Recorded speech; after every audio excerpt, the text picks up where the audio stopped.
The night has a texture here, thick, almost tangible, as if the fog itself is curious about who dares to walk its streets. London, 1890. The hour when lamps sputter their last breath, and the respectable world exhales into sleep. Rainwater glides along cobblestones, pooling in the dips carved by centuries of footsteps. The air tastes of coal smoke and damp iron. From somewhere unseen, a carriage wheel clatters, fading into the deeper silence of the city's second life. Beneath the grandeur of Parliament and the polished stones of Westminster, another London stretches outward like a secret root system. It lives in the alleys between warehouses and in the narrow arteries of streets that even the mapmakers refuse to name. Here, the gaslight is weaker, the shadows thicker, and the rules, if they can be called rules, belong to those who move silently. The night doesn't chase you, but it watches. It remembers faces, footsteps, accents. It knows who belongs and who doesn't. You pause at the mouth of an alley where the air grows colder and the smell changes from coal smoke to something sweet and rotting. Someone laughs behind a shuttered window, the sound swallowed by mist. A door opens just wide enough for a figure to slip through, a glimmer of yellow light bleeding into the dark. It closes again, and the street returns to stillness, as though nothing ever moved. Most who live here understand that daylight London and midnight London share no kinship. By day, the city dresses itself in marble and manners. By night, it shows its bones cracked, stained, and restless. Poverty has carved its own borders where even constables tread lightly. In these rookeries, a stranger can lose more than a pocket watch. They can lose their name, their story, their place in the world's memory. A child darts past, barefoot and quick, a ghost with a grin. You glimpse a flash of metal, a stolen coin, perhaps before the figure vanishes into the warren of side streets. The sound of a distant bell drifts through the fog. Midnight. A shift in the air follows it, subtle but certain, as if the city itself changes guards. Doors that were closed begin to open. The night traders, the gamblers, the whisperers all stir. If you had been dropped here with only your coat and a handful of coins, what would you do? Every gesture becomes a language. A tilt of the hat, a glance held a second too long, a coin resting on the counter instead of the palm. Those who survive learn quickly that safety is an illusion sold by the ounce. The right word, the right knock, or the right coin in the right hand can change everything. A stranger can become a guardian, an ally can become a predator. And yet there's beauty here, hidden between the grime and fear. The faint glow of a candle behind torn curtains, the low hum of a tune carried by someone unseen, the rhythm of a city that refuses to sleep, that somehow still dreams, even in its hunger. It is dangerous, yes, but also alive, in a way the polished boulevards above could never be. You move deeper. The fog thickens, softening every outline until even your own hands seem distant. A voice murmurs nearby, then fades. Another street, narrower now, where laundry lines sag like spider silk overhead. You sense eyes in the darkness, but they are not unkind, merely assessing. They know you don't belong. And perhaps that's the key. Belonging is a kind of camouflage here. Strangers shine too brightly. To stay unseen, you must accept your own displacement. A narrow doorway appears at the end of the passage, its frame warped, its handle dulled with years of use. Someone inside knocks 3 times, then twice. A rhythm, a code, a heartbeat. The air stills. This is how the city speaks to itself, through patterns of trust and silence. You hesitate, the chill of the night pressing closer. Beyond that door lies the deeper truth of London, the one hidden beneath sermons and skylines. The fog curls around your ankles like a warning or an invitation. You lift your hand. The wood feels alive beneath your fingers, vibrating faintly, as if aware of your decision. One breath, then another. You knock 3 slow raps, a pause, 2 more. The latch clicks, soft and deliberate. The door opens, and warm air spills out, thick with tobacco, candle smoke, and secrets. We step through together. The night folds behind us, and what waits ahead is not just a place, but a living thing. To survive the darkness, we must first understand the organism called London. From above, the city no longer seems still. The fog only softens the edges of a vast machine at work. Iron tracks glimmering faintly like veins beneath skin, gas lamps flickering like neurons firing along invisible circuits. London breathes through the Thames, that dark lung-inhaling tide and exhaling mist. Smoke drifts from chimneys in slow pulses, each one marking a household's surrender to sleep. Yet beneath the lull, the true motion begins. Midnight is not silence here, it is shift change. By the time the last pub doors latch and carriages roll towards safer districts, the city's heartbeat changes tempo. Markets that shouted through daylight now stand hollow, their empty stalls echoing with scraps of sound, a broom's rasp, a shutter's sigh. But just beyond those silent squares, the docks bloom awake. Crates thud, ropes creak, and the water claps against hulls as labourers move under hooded lamps. In the East End, men and women emerge like shadows wearing purpose, their footsteps syncing with a rhythm older than the bells of street pools. Survival in this city isn't measured in courage, but in timing. A single wrong turn can be forgiven. A wrong hour rarely is. Those who know London's nocturnal map walk by instinct, sensing when to move, when to vanish, when to wait until a patrol passes or a tollman grows bored. Time itself becomes a currency. 10 minutes can buy invisibility or cost a beating. In the rookeries, every alley keeps its own clock, each tick bound to a trade, the fishmongers who finish by 1, the thieves who start by 2, the rag pickers who sift by dawn. The official schedules printed in newspapers are lies of daylight. The true timetable, the one that decides who eats and who bleeds, lives by word of mouth. Costermongers teach it to apprentices like scripture. Dockhands whisper it to newcomers, though never all at once. You learn which streets close first, which taverns never lock at all, which constables take their smoke breaks at the same corner every night. Memory, not map, is the lantern that lights the way. Those who depend on inked charts end up walking into dead ends patrolled by men who own neither shop nor conscience. There are patterns, if you know where to listen. A bell near Covent Garden tolls just before the patrols change 4 minutes when a thief can cross without being seen. The clatter of carts over Holborn Viaduct signals that the milkmen are awake and the street grows safe again. Even the fog has its rhythm. It rises thickest at 3, thins by 4:30, and drifts toward the river as dawn approaches. The night survivors navigate by such signals the way sailors read stars. They call it the erased timetable, a clockwork invisible to those who believe the city sleeps. Imagine walking these streets without that knowledge. You might step into a lane that seems harmless, lined with lamps and boarded shops, yet find yourself funneled toward a blind court controlled by a local crew. They won't need to threaten. They will simply wait for you to understand you've gone the wrong way. You might pound on a door you think you remember a coffee stall, perhaps only to find it shuttered until morning. Your refuge turned trap. Each decision is a wager placed against the city's pulse, and London is an unforgiving dealer. Yet there's wonder too, quiet and strange. For those attuned to its rhythm, the city becomes almost kind. The same fog that hides danger can also hide you. A delay that might have doomed one soul might save another. Everything here is balanced on seconds. The river carries secrets in both directions, barges sliding past each other like whispered confessions. The night is not lawless, it simply obeys a law written in time instead of ink. As the camera drifts higher, the pattern sharpens. The city moves like a living organism, its arteries pumping with workers and watchers, its breath measured in whistles and footfalls. The law may own the daylight, but the clock owns the dark. To live through the night in London is to learn when not to be seen. Because here, every minute holds a choice, and the wrong one can erase you before dawn even considers rising. Knowing the city's pulse, however, is only the beginning. Beneath the rhythm lies something deeper still, the unwritten code that governs those who dwell in the dark. Streetlight doesn't shine evenly here. It stumbles, catching on puddles, iron railings, and the corners of half-erased chalk marks that mean more than most passers-by will ever guess. This is where London begins to speak in its secret language, a dialect not of words but of signs. The city hides messages in plain sight, waiting for those patient enough to read them. The uninitiated see only grime.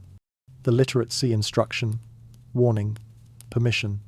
Street literacy isn't something you can buy. It's learned the slow way, through observation, mistakes, and the kindness or cruelty of those who already know. A smear of chalk on a doorstep might mean a friendly shopkeeper within, or a trap for anyone carrying coin. A candle burning in an upstairs window isn't romance, it's code. The flame's height and hue tell whether a constable is nearby or whether the house is safe to enter. A rag tied to a latch can mean the room inside is claimed for the night. The tilt of a hat, the roll of a sleeve, even the way a cart's awning folds, when the market closes, each gesture hums with meaning, part of a vast conversation that never stops, even in sleep. But not all signs are honest. Many are painted solely to confuse outsiders, to turn predators into prey. A symbol promising refuge might lead to a dead end controlled by those who invented it. A candle might be placed deliberately high to lure the unwary. The city is full of mirrors and traps, each built from someone's desperate need to survive another night. Knowing which signs to trust is an art older than the police, and far more precise. The narrator's voice softens, inviting you to test what you've learned. Somewhere ahead, faint music filters through the mist, a fiddle, quick and bright, rising from a courtyard. At the same moment, you hear something else. The muted clink of bottles carried downriver, the shuffle of bare feet on wet planks. Which sound would you follow? The melody seems warmer, human, perhaps even welcoming. But those who understand the code know that music at this hour often masks another trade. The quieter sound, the rhythm of bottles, belongs to the scavengers and mudlarks who move safely because they keep to their own. One path leads to a trap, the other to passage. The city offers the question, never the answer. A shadow moves ahead, a crossing sweeper, broom slung over his shoulder. He glances once, subtle, then gestures with the faintest tilt of his chin. An invitation? A warning? In daylight, you might ignore him. But tonight, that nod could save your life. Those who survive here recognize the smallest cues, how he lingers on one side of the street, avoiding the other, how his pace slows when boots echo from a patrol just beyond view. Street literacy means seeing what others overlook and hearing what others dismiss. It means treating ignorance as the only unforgivable mistake. Because in this London, ignorance isn't innocence, it's a sentence. Those who cannot read the city's script vanish into its margins, names smudged out like chalk under rain. Every smudge, every knot of rope, every flicker of candlelight is part of the text. Miss a single mark, and the story rewrites you. The educated few move like readers through an open book, their eyes tracing meanings invisible to strangers. The rest stumble through an unreadable script, hoping luck will translate what they cannot. Above, the fog coils around a gas lamp, turning its light soft and deceptive. Somewhere nearby, a door creaks open and shuts again without a step crossing its threshold. The city adjusts itself, erasing the evidence. Here, knowledge isn't just power, it's breath. Lose it, and the night swallows you whole. The code tightens as we move forward, leading us deeper into the rookery's dense, breathing neighborhoods where survival obeys laws older and far colder than any written by men in uniform. The rookeries lie just beyond the respectable city's pulse, like chambers in a hidden heart. Step past the last steady lamp of Holborn or Bishopsgate, and the air changes warmer, thicker, carrying the breath of too many bodies and the smoke of too many fires. Here, in Street, Giles, Spitalfields, and Whitechapel, buildings lean together like conspirators, their upper stories almost touching, shutting out the moon. The ground beneath your boots turns from cobblestone to mud and refuse, a soft, uncertain texture that swallows sound. You can feel the city pressing close, as if every wall listens. This is London's crowded secret. The rookeries are less neighbourhoods than hives, rooms stacked upon rooms, corridors twisting into themselves, staircases leading nowhere. In one corner, a tanner's workshop. Above it, a family of 6. Beneath that, a gin shop, no wider than a coffin. Wells are shared, air is not. The Thames fog lingers here longer, curling through broken windows and down stairwells until even daylight arrives thin and grey. Yet amid this crush, there is a rhythm, a rough civility. People know one another by footfall alone. A stranger's gait, a half-beat too fast, a hesitation before turning draws attention like a match struck in the dark. Those born here navigate by instinct. They know which courtyards echo too much, which alleys hide sudden silence. They recognize danger not by sight, but by absence. A door left ajar when it should be bolted. A dog that no longer barks. To them, Density is both shield and snare. A crowd can swallow a pursuer or reveal a victim, depending on who watches. Protection comes not from walls, but from recognition, your name spoken quietly by someone at a corner fire, your debts remembered kindly. The penny lodging houses are their own small kingdoms. For a single coin, you can claim a corner of straw, a space on a shared bench, or cheapest of all, a length of rope stretched across a smoky room, over which you lean until sleep drags you forward. When morning comes, the keeper unties it, and bodies tumble to the floor like discarded laundry.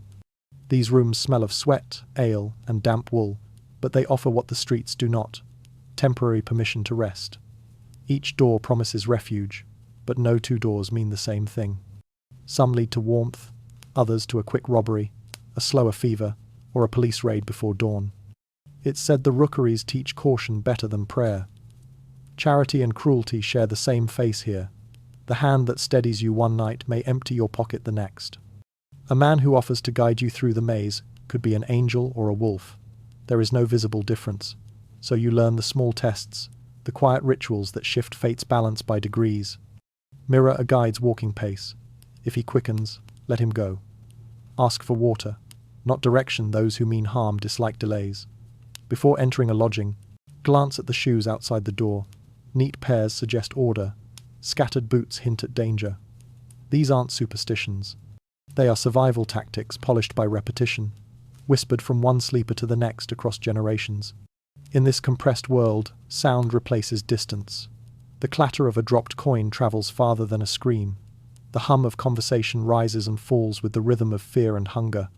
Babies cry in counterpoint to rats scuttling behind walls.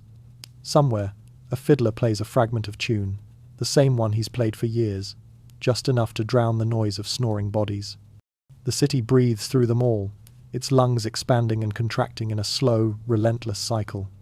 If you were to pause now, just long enough to feel it, you might notice how the rookeries blur the line between inside and outside, safety and peril. Every open door is a question. What waits on the other side? A bowl of stew, a cot, a blade?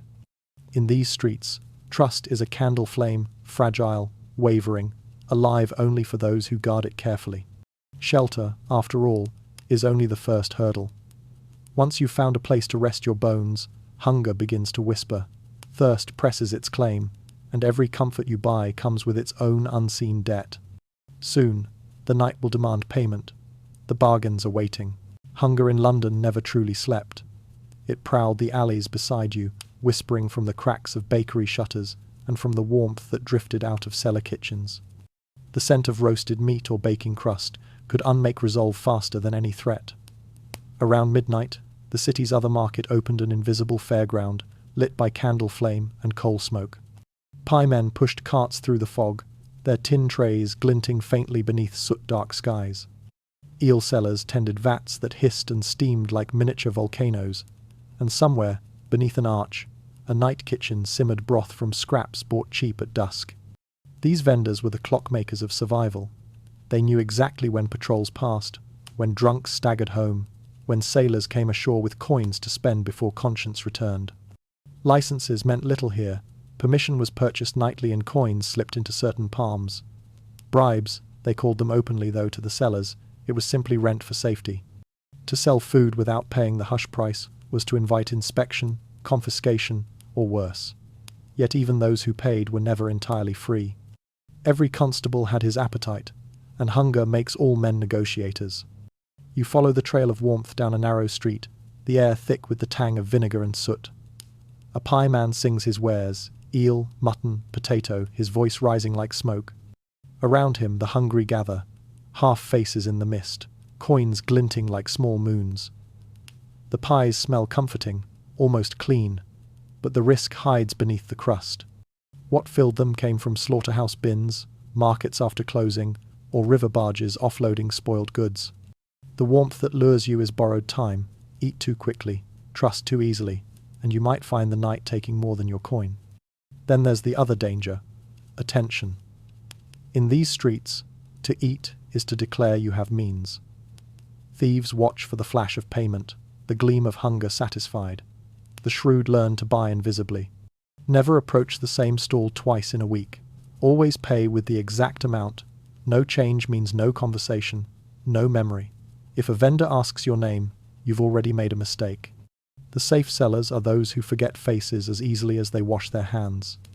Among the rookeries, there's a phrase murmured like a prayer. Asterisk. Feed where no names are remembered. Asterisk. The wise understand it isn't poetry, it's insurance. There were pie shops that doubled as ledgers, each meal noted, each buyer's description quietly sold to those who paid more for names than for food. Sometimes the constables came for you the next day. Sometimes it was someone else entirely. The wrong crust, the wrong counter, could tether you to debts you didn't know existed. So the rules evolve, precise as clockwork. Sit with your back to the exit, where the draft keeps you alert and no one can stand behind you. Eat fast, but never appear rushed. Keep your hands visible. If another customer watches too long, finish and leave. Hunger sharpens the senses, but it also clouds judgment. The smell of butter and meat can make you forget where you are. Those who survive treat the meal as a transaction, not comfort a trade of warmth for risk, calories for anonymity. The eel men understood this balance best. They sold from barrels set on coals, ladling steaming portions into chipped bowls. The broth was cheap, the faces fleeting. The river kept no records. You could eat, vanish, and be nothing more than another wisp in the fog. It was the closest thing to safety food could buy. And yet, even here, nothing came without cost. The hand that fed you might one day collect what you owed: information, introductions, a favor performed at an inconvenient hour. In the underworld, nourishment is currency. A pie, a bowl of stew, a loaf shared in darkness, all bind as tightly as any loan. The city understands this better than any banker. Hunger is leverage, and debt wears many disguises. Your stomach is warm now, your pockets lighter, your presence noted by eyes you never saw. London exhales, satisfied for the moment. But as the fog thickens again, new scents replace the comfort of food-bitter smoke, the sweet sting of gin. The next merchants wait patiently, offering not sustenance but escape. The night has grown softer, almost forgiving, as though the fog itself has tired of hiding malice. Somewhere nearby, laughter murmurs behind velvet curtains. A flicker of lamplight shows the outline of a doorway that looks like any other, no sign, no invitation, just the faint hum of conversation leaking into the mist. Step closer, and you'll see the truth. This is not a home, but a haven for forgetting.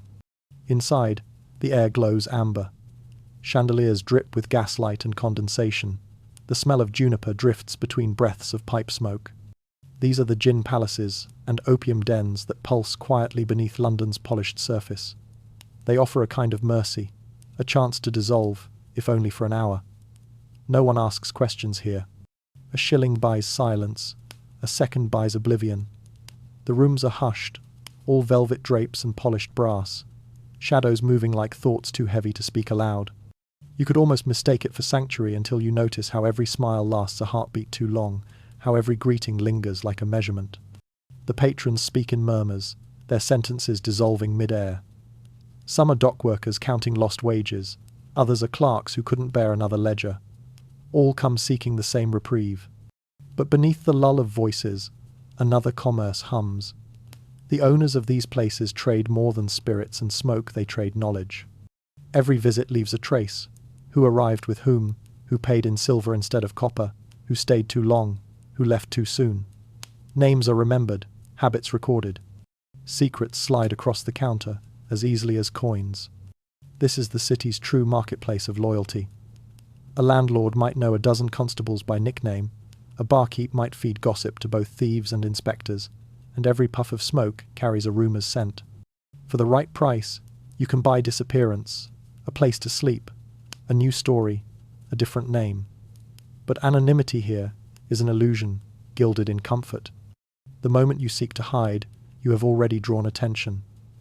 In London's underworld, those who try too hard to vanish glow brighter than the lamps. The paradox tightens. The safest place to disappear is within a crowd that already knows you. To blend in, you must first belong, and belonging costs. It demands recognition, debt, shared silence. Without it, you remain the outsider, the note that doesn't fit the melody. Even sitting still marks you. The regulars know one another by rhythm. How often someone sips, how deeply they inhale, when they laugh, when they fall quiet. The new arrival disrupts that rhythm, and in a city that thrives on routine, disruption is dangerous. A woman moves between tables, her steps soundless over sawdust floors. She offers you a pipe, the bowl already warm, the smoke fragrant and heavy. It's a gesture that could mean welcome or test. To refuse is to declare difference. To accept is to join the ledger. Either way, your choice will be remembered. Around you, the room pulses in slow harmony, a tide of sighs and drifting glances. The drinkers tilt their heads back, eyes half closed, their faces serene as sleepwalkers. You could almost believe you've escaped the city's teeth. But the fog outside hasn't gone. It presses against the windows, waiting. Somewhere beyond these silken walls, the real London paces, impatient, alert, hungry. The pipe's scent fades, replaced by the faint tang of metal and damp air. The den's comfort is only a pause between trials. For now, you are neither lost nor found, suspended in the city's breath. Every den has a door, and when that door opens again, it leads back to the street law, the one enforced by those who never studied law at all. Justice in the rookeries did not wear robes or carry a gavel. It wore threadbare coats, smoke-stained shawls, and eyes that had seen too much to waste time on ceremony. Where the Queen's courts crept slowly through paperwork, the alleys passed judgment before dawn. Here, law was not written, it was lived. A nod, a silence, a chair pulled from one side of the hearth to the other could decide a man's fortune or his exile. At the heart of every rookery stood its quiet governors, fence-keepers, lodging-house matrons, pawnbrokers, and aging thieves whose bones had earned the right to sit. They didn't command through threat, they ruled through recognition. Their power came from the number of stories that ended with their names. Everyone owed someone something: coin, favour, protection, and those debts wove a fragile peace tighter than any statute. A hearing could begin anywhere, in a cellar reeking of gin, or behind a laundry strung with wet rags that muffled every word. Tonight it happens over a stolen shawl, cheap wool, worth almost nothing, yet heavy with meaning. The woman who lost it swears it was taken from her sleeping form. The girl accused insists she found it in the gutter. Both stand before a fire that offers no warmth, waiting for judgment. Around them, the audience of night workers watches without sound. The eldest man in the room, his hands like parchment, gestures once. A chair is drawn out, creaking. The accused sits. The act alone says she's been granted hearing. Not all are. He places his hat on the table, a signal that no one else may speak until he does. The matron who runs the lodging house folds her arms. Her gaze never wavers. There's no shouting here, no oaths. Only stories, measured like weights on a scale. The girl's voice trembles. The woman's steadies with anger. Each account is simple, but the elders listen not to words but to patterns. The pauses, the slips of detail, the direction of the eyes. They have lived long enough to recognize truth when it stumbles and lies when they're rehearsed. When the girl finishes, silence stretches until the fire cracks. Then the old man nods once, and another elder moves the chair half a pace backward. Decision made. The shawl will be returned. The thief, if thief she is, will pay not with coin, but with work. 2 nights washing linen for the matron. No argument allowed. There's no triumph, no applause. Balance is the goal, not pain. Punishment serves the peace, not vengeance. In these alleys, cruelty wastes resources, and wasted resources draw attention. But beneath the calm, an unspoken law hums louder than any verdict. Never, under any circumstance, bring the police. The cardinal sin of the rookery is summoning outsiders to solve what insiders can settle. The constables bring paperwork, suspicion, and raids. They speak the language of fines and records, not forgiveness. Those who call them for help soon find themselves without neighbours, without allies, without even a corner to sleep in. To live here is to live within the hush, the covenant of silence that keeps the world above from noticing the one below. For newcomers, survival depends not on strength but sponsorship. A borrowed reputation, a name dropped in the right ear, can shield a stranger more completely than any blade. To be vouched for is to inherit a shadow large enough to walk beneath. Reputation circulates here like currency, passed from tongue to tongue. Lose it, and even the baker's scraps become unreachable. Gain it, and the rookeries open their doors as though you were born in the soot. As the hearing ends, the old man places his hat back on his head, a signal that peace has been restored. Conversation resumes, soft and measured. The girl bends to her task, the woman clutches her shawl, and the fire resumes its steady rhythm. Outside, fog presses against the windows, listening. In this pocket of the city, order exists, quiet and self-contained. It doesn't need decrees or constables, only memory, reputation, and the discipline to keep one's voice low. For those who understand its language, the rookery's justice is simple.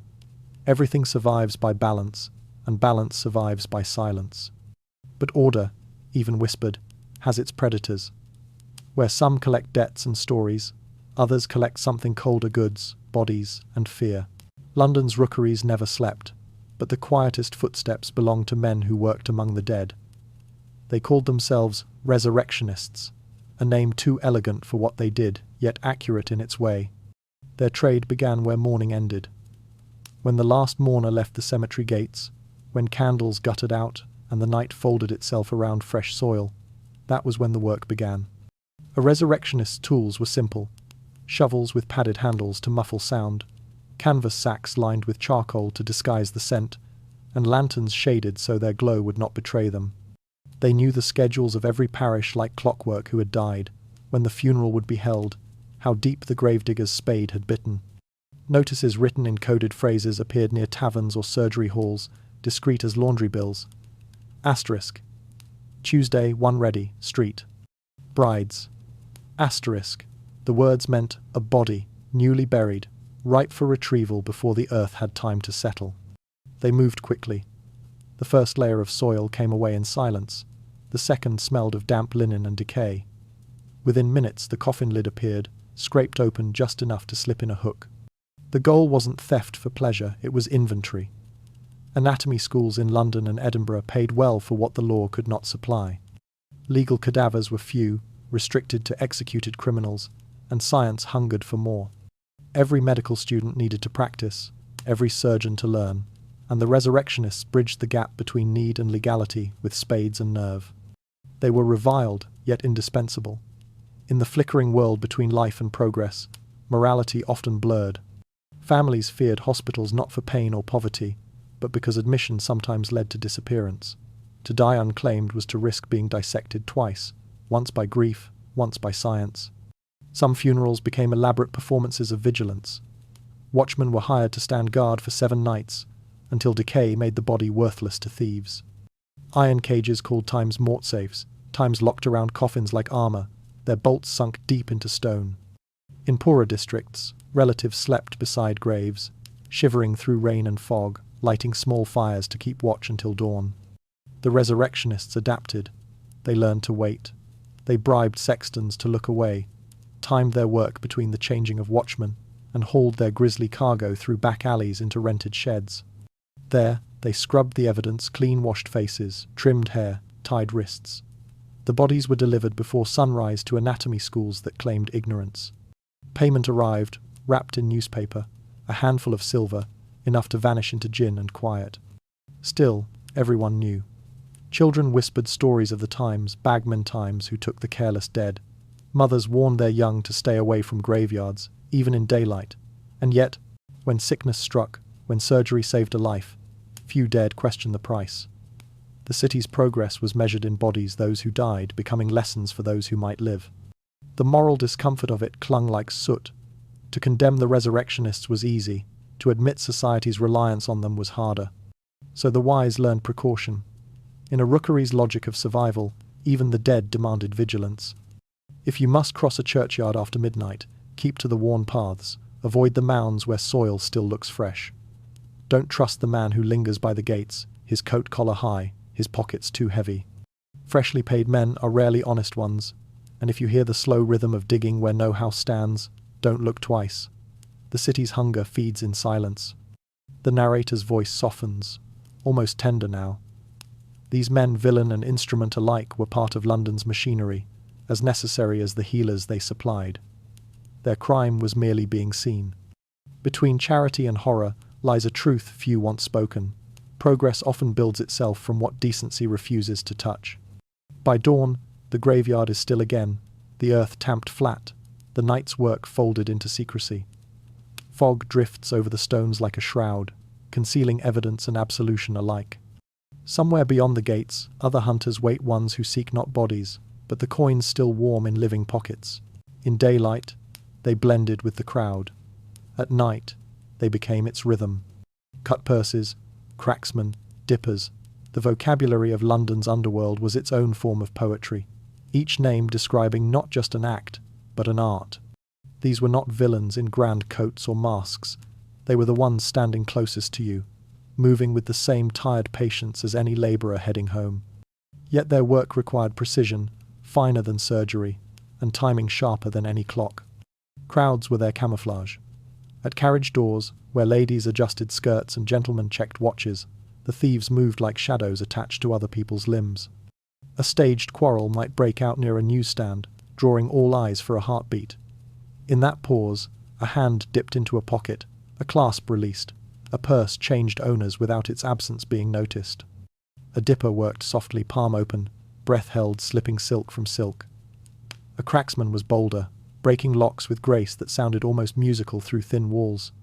Women often played lookout or distraction, their chatter or laughter the veil beneath which theft occurred. Partnership, not solitude, made the craft survive. The rules were simple, almost polite. Never harm a mark who surrenders calmly. Never steal from a known ally's district. Never linger after success. Violence drew attention, and attention was death. The best thieves were invisible, not notorious. A successful night ended with nothing remarkable to remember: a quiet supper, a coin divided into equal shares, a silent promise to meet again when fog returned. But beneath the elegance lay something raw. Many of these thieves had once been dock hands, factory boys, maids, people whose bodies had given out before their hunger did. Injury, scandal, or one bad debt pushed them from honest work into the only trade that still rewarded their speed and intuition. Crime, in their world, was not ideology, it was adaptation. Each stolen shilling kept a roof overhead or medicine within reach. The line between villain and victim blurred until no one could swear where it began. For those wandering these streets, survival demanded its own audit. The narrator's voice steadies, turning instruction into lullaby. Coins should never sleep together. Wrap them in separate cloths. Divide them between pockets. A decoy handkerchief, bright and inviting, belongs in your coat, where any casual hand might find it. Your real one stays hidden, plain, forgettable. Move with purpose, not haste. Fear vibrates. Thieves hear it before you speak. They read it in the way you grip your bag, in how often you glance behind. To seem uncertain is to offer invitation. To look busy, confident, already late to somewhere important, that's the disguise worth more than armor. In the rookery's unspoken arithmetic, visibility equals value.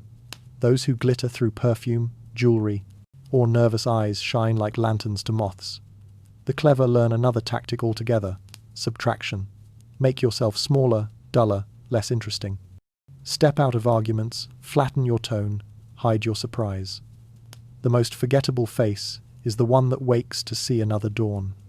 Sometimes, the safest thing you can do is look like you've already been robbed. Empty your posture. Loosen your grip on the world's promises. When danger searches for profit, it will glance at you and pass, disappointed. The real survivors understand this paradox. Invisibility isn't granted by darkness, it's crafted through composure. And so, as the fog thickens again and the street lamps buzz with fatigue, the crowd shifts its shape. Thieves and bystanders trade places without ceremony. No one knows who among them carries coin or guilt. The law's boundaries dissolve for a moment into pure motion, human need, rearranging itself beneath the city's indifferent stars. But London's order, however fragile, never sleeps for long. The next threat does not come from shadows or whispers. It marches under a new uniform, still learning how to rule the night. When the Metropolitan Police first took to London's streets, they looked more like apprentices than authority. Their blue coats were too new, their buttons too bright, their boots too clean for the alleys they entered. Founded only decades earlier, this new police was still an experiment, an attempt to give the night a conscience. Yet the rookeries and docklands didn't welcome conscience. They studied it, tested it, and sometimes taught it hard lessons. Each constable was assigned a times beat times a looping circuit of lanes and courts, meant to be walked and rewalked until the rhythm itself became knowledge. They carried rattles instead of pistols, truncheons instead of swords, and a lantern whose oil flame trembled with every step. The job demanded presence, not violence. A good constable was one the locals could see, but not fear. A bad one, too eager or too proud, seldom lasted a season. The neighbourhoods they patrolled saw them as interlopers, spies for magistrates who had never breathed the air of Spitalfields or Limehouse. Some called them blue bottles, pests buzzing where they weren't wanted. Children mimicked their stiff march. Drunks mocked their clean accents. The police answered with patience, at least in public. They learned that paperwork meant nothing if no one would open a door for them, and that peace came not from enforcement but from recognition. Statistics, orders, even promotions, none mattered once the fog thickened. What kept a constable alive was not rank, but rapport. The friendly nod, exchanged with a lodging-house matron, could mean the difference between an ambush and a safe shortcut. The butcher who waved him past might warn of a brewing brawl before it began. But trust was never free. Every courtesy expected its echo. The constable who smiled too easily was branded soft. The one who barked too loud, marked as cruel. Between those poles ran the narrow line of survival. Informers blurred it further. They came from every class, dock workers, thieves, even other constables. Some sold gossip for coin, others bartered it for safety. In a city where law crept slower than rumour, information was the purest currency. A man might escape prosecution simply because his secrets were worth more than his arrest. The surest way to vanish wasn't to hide, it was to become useful. Once your knowledge fed someone higher, you belonged to a circle that protected its own, at least until it didn't. Approaching a constable, therefore, required care as delicate as any thief's. The narrator's tone softens, turning caution into counsel. Never ask about crime, it declares interest. Instead, ask about weather, it flatters endurance. Compliment the polish of his lantern, the patience of his walk. Mention nothing that smells of desperation. Speak as though you have always lived nearby, even if your accent betrays otherwise. Appear calm, familiar, almost boring. The goal is simple: to pass as part of the scenery, not as a story waiting to be written. For the constables themselves, fear was a private affair. Behind their measured steps lay constant uncertainty. Many walked beats without maps, their territory shifting as new tenements rose. The city's geography changed faster than their training. One turn too soon could lead from cobblestone to knife edge. Some officers kept small chalk marks along brick corners, a silent compass only they could read. Others relied on shopkeepers' candles, trusting that a window left lit meant all was well, while 2 candles meant trouble near. The Metropolitan Police were meant to embody order, yet they learned quickly that order was a negotiation. They weren't conquering chaos so much as coexisting with it. Each night, the same exchange played out, authority offered, suspicion returned, balance restored for another few hours. When dawn came, they filed their reports, polished their buttons, and vanished into barracks that smelled of oil and damp wool. But London kept moving, indifferent to patrols or protocols. The city didn't need perfect guardians, it needed interpreters of its restlessness. The lanterns dim, boots echo into distance, and the night exhales. For now, its peace is tentative, borrowed from men still learning how to guard what does not wish to be guarded. Beyond them waits the second arm of order, the cold rooms where judgments are measured in hours and ink. The courts. The night courts opened when the taverns closed. Beneath flickering gas lamps and the smell of damp ink, London's version of justice unfolded like a tired ritual. The halls were never truly dark. The light there was pale and steady, the kind that bleaches colour from faces and sleep from eyes. Inside, everything echoed the shuffle of boots, the cough of a constable, the faint scratch of clerks recording yet another name destined to vanish into paper dust. Here, justice moved quickly, almost elegantly. Defendants stood in rows before the magistrate's bench, their shadows bending across the stone floor. Each case lasted minutes, sometimes less. A drunk asleep in a doorway, a boy caught with stolen bread, a woman accused of quarrelling too loudly, each told their story, or tried to, while the clerk's pen raced ahead of them. The magistrate, draped in fatigue rather than robes, nodded, sighed, or scowled in rhythms that suggested decisions long made before dawn arrived. The choreography rarely changed. The constable summarized, The accused protested, the clerk recorded, and the gavel, though seldom struck, ended the scene. Justice, here, was less a process than a pattern. Intake, decision, release. The language of fairness was maintained, but only barely. When fines were imposed, they were the cruelest sentence of all, for money was the one thing no one in this hall could spare. To pay meant hunger later. To fail meant a cell, and a record that followed like a shadow.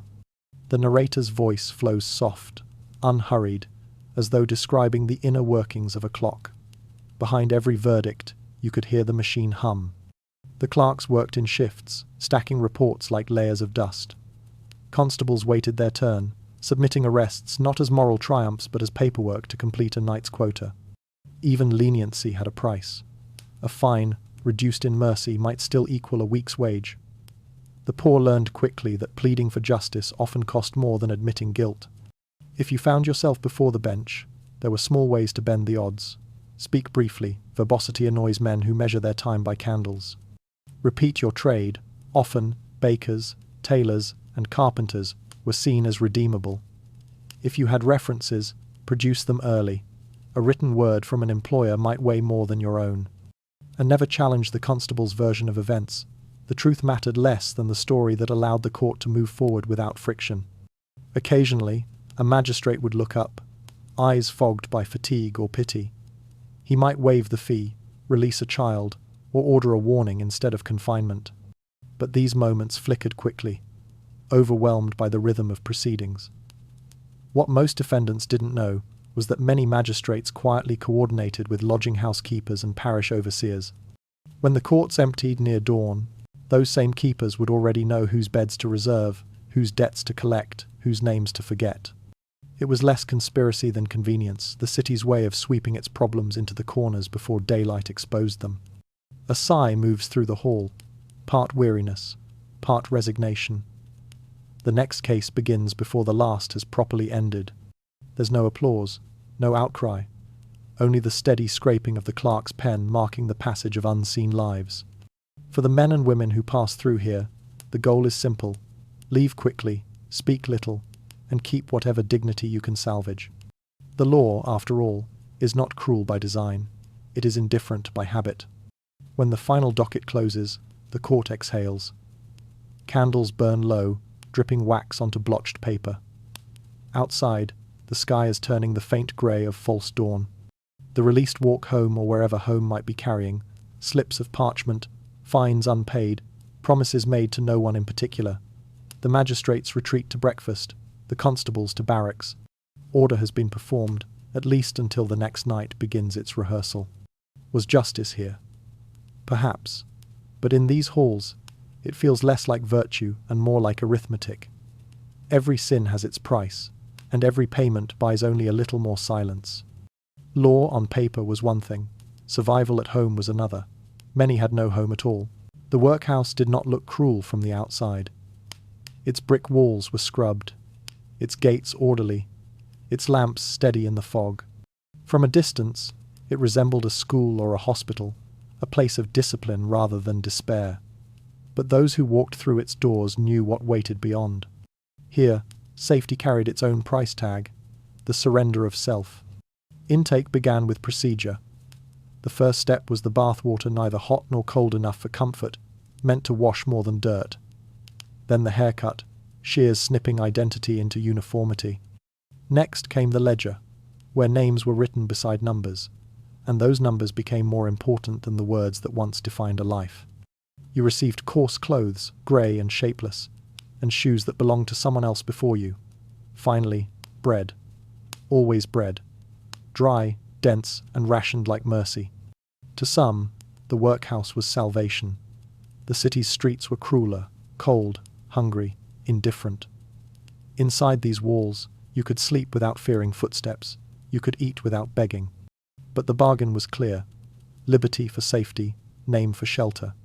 Families entered together and emerged as strangers. Men were sent one way, women another, children divided by age. Each group laboured separately, and conversation outside assigned hours was a punishable offence. The walls ensured quiet, but they also thinned memory. The narrator's tone drifts like a lullaby, soft enough to soothe, sharp enough to sting. For those with nowhere else to go, the decision was mathematical. Which danger was more survivable, a locked door or an open alley? Some called it choosing between hunger and disappearance.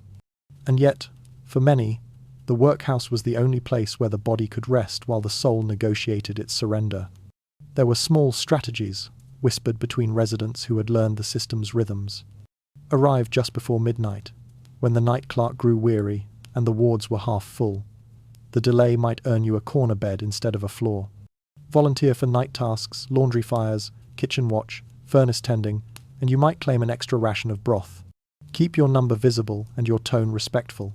Defiance only fed the system's appetite for punishment. But most importantly, share your story with someone before it fades. Speak your own name out loud. Every night, residents traded fragments of their pasts like contraband. A village remembered, a child's face, a tune once sung at harvest.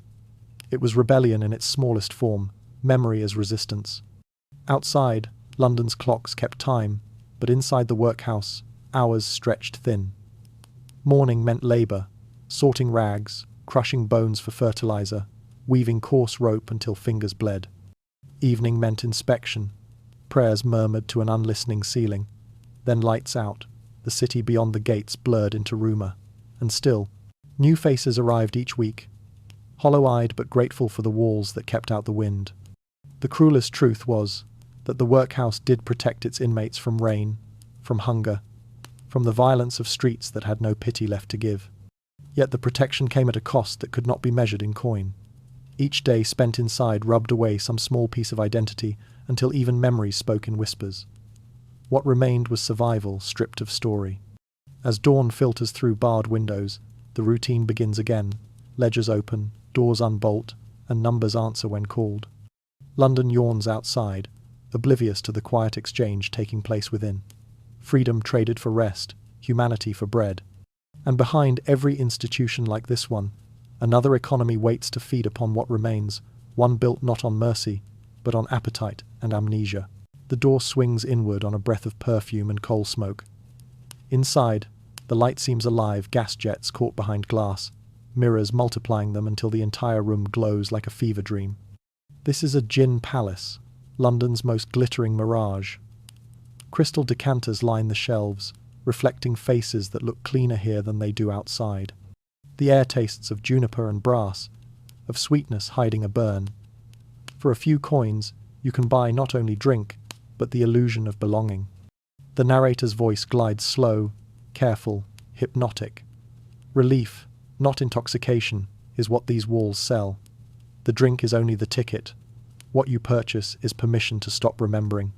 Conversation drifts in fragments, songs, laughter, confessions too slurred to be dangerous. A woman with gold thread in her sleeves wipes down the counter, smiling at everyone and trusting no one.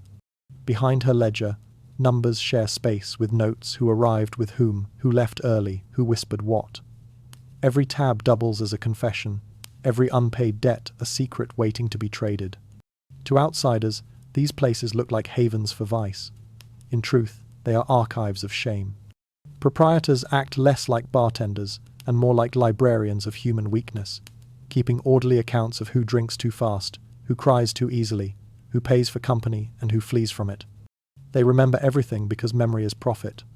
And when constables come asking questions, recollection can be sold in exchange for peace. Further in, the light dims. Velvet curtains separate the mirrored hall from smaller chambers where the air grows sweet and heavy. This is the city's quieter commerce.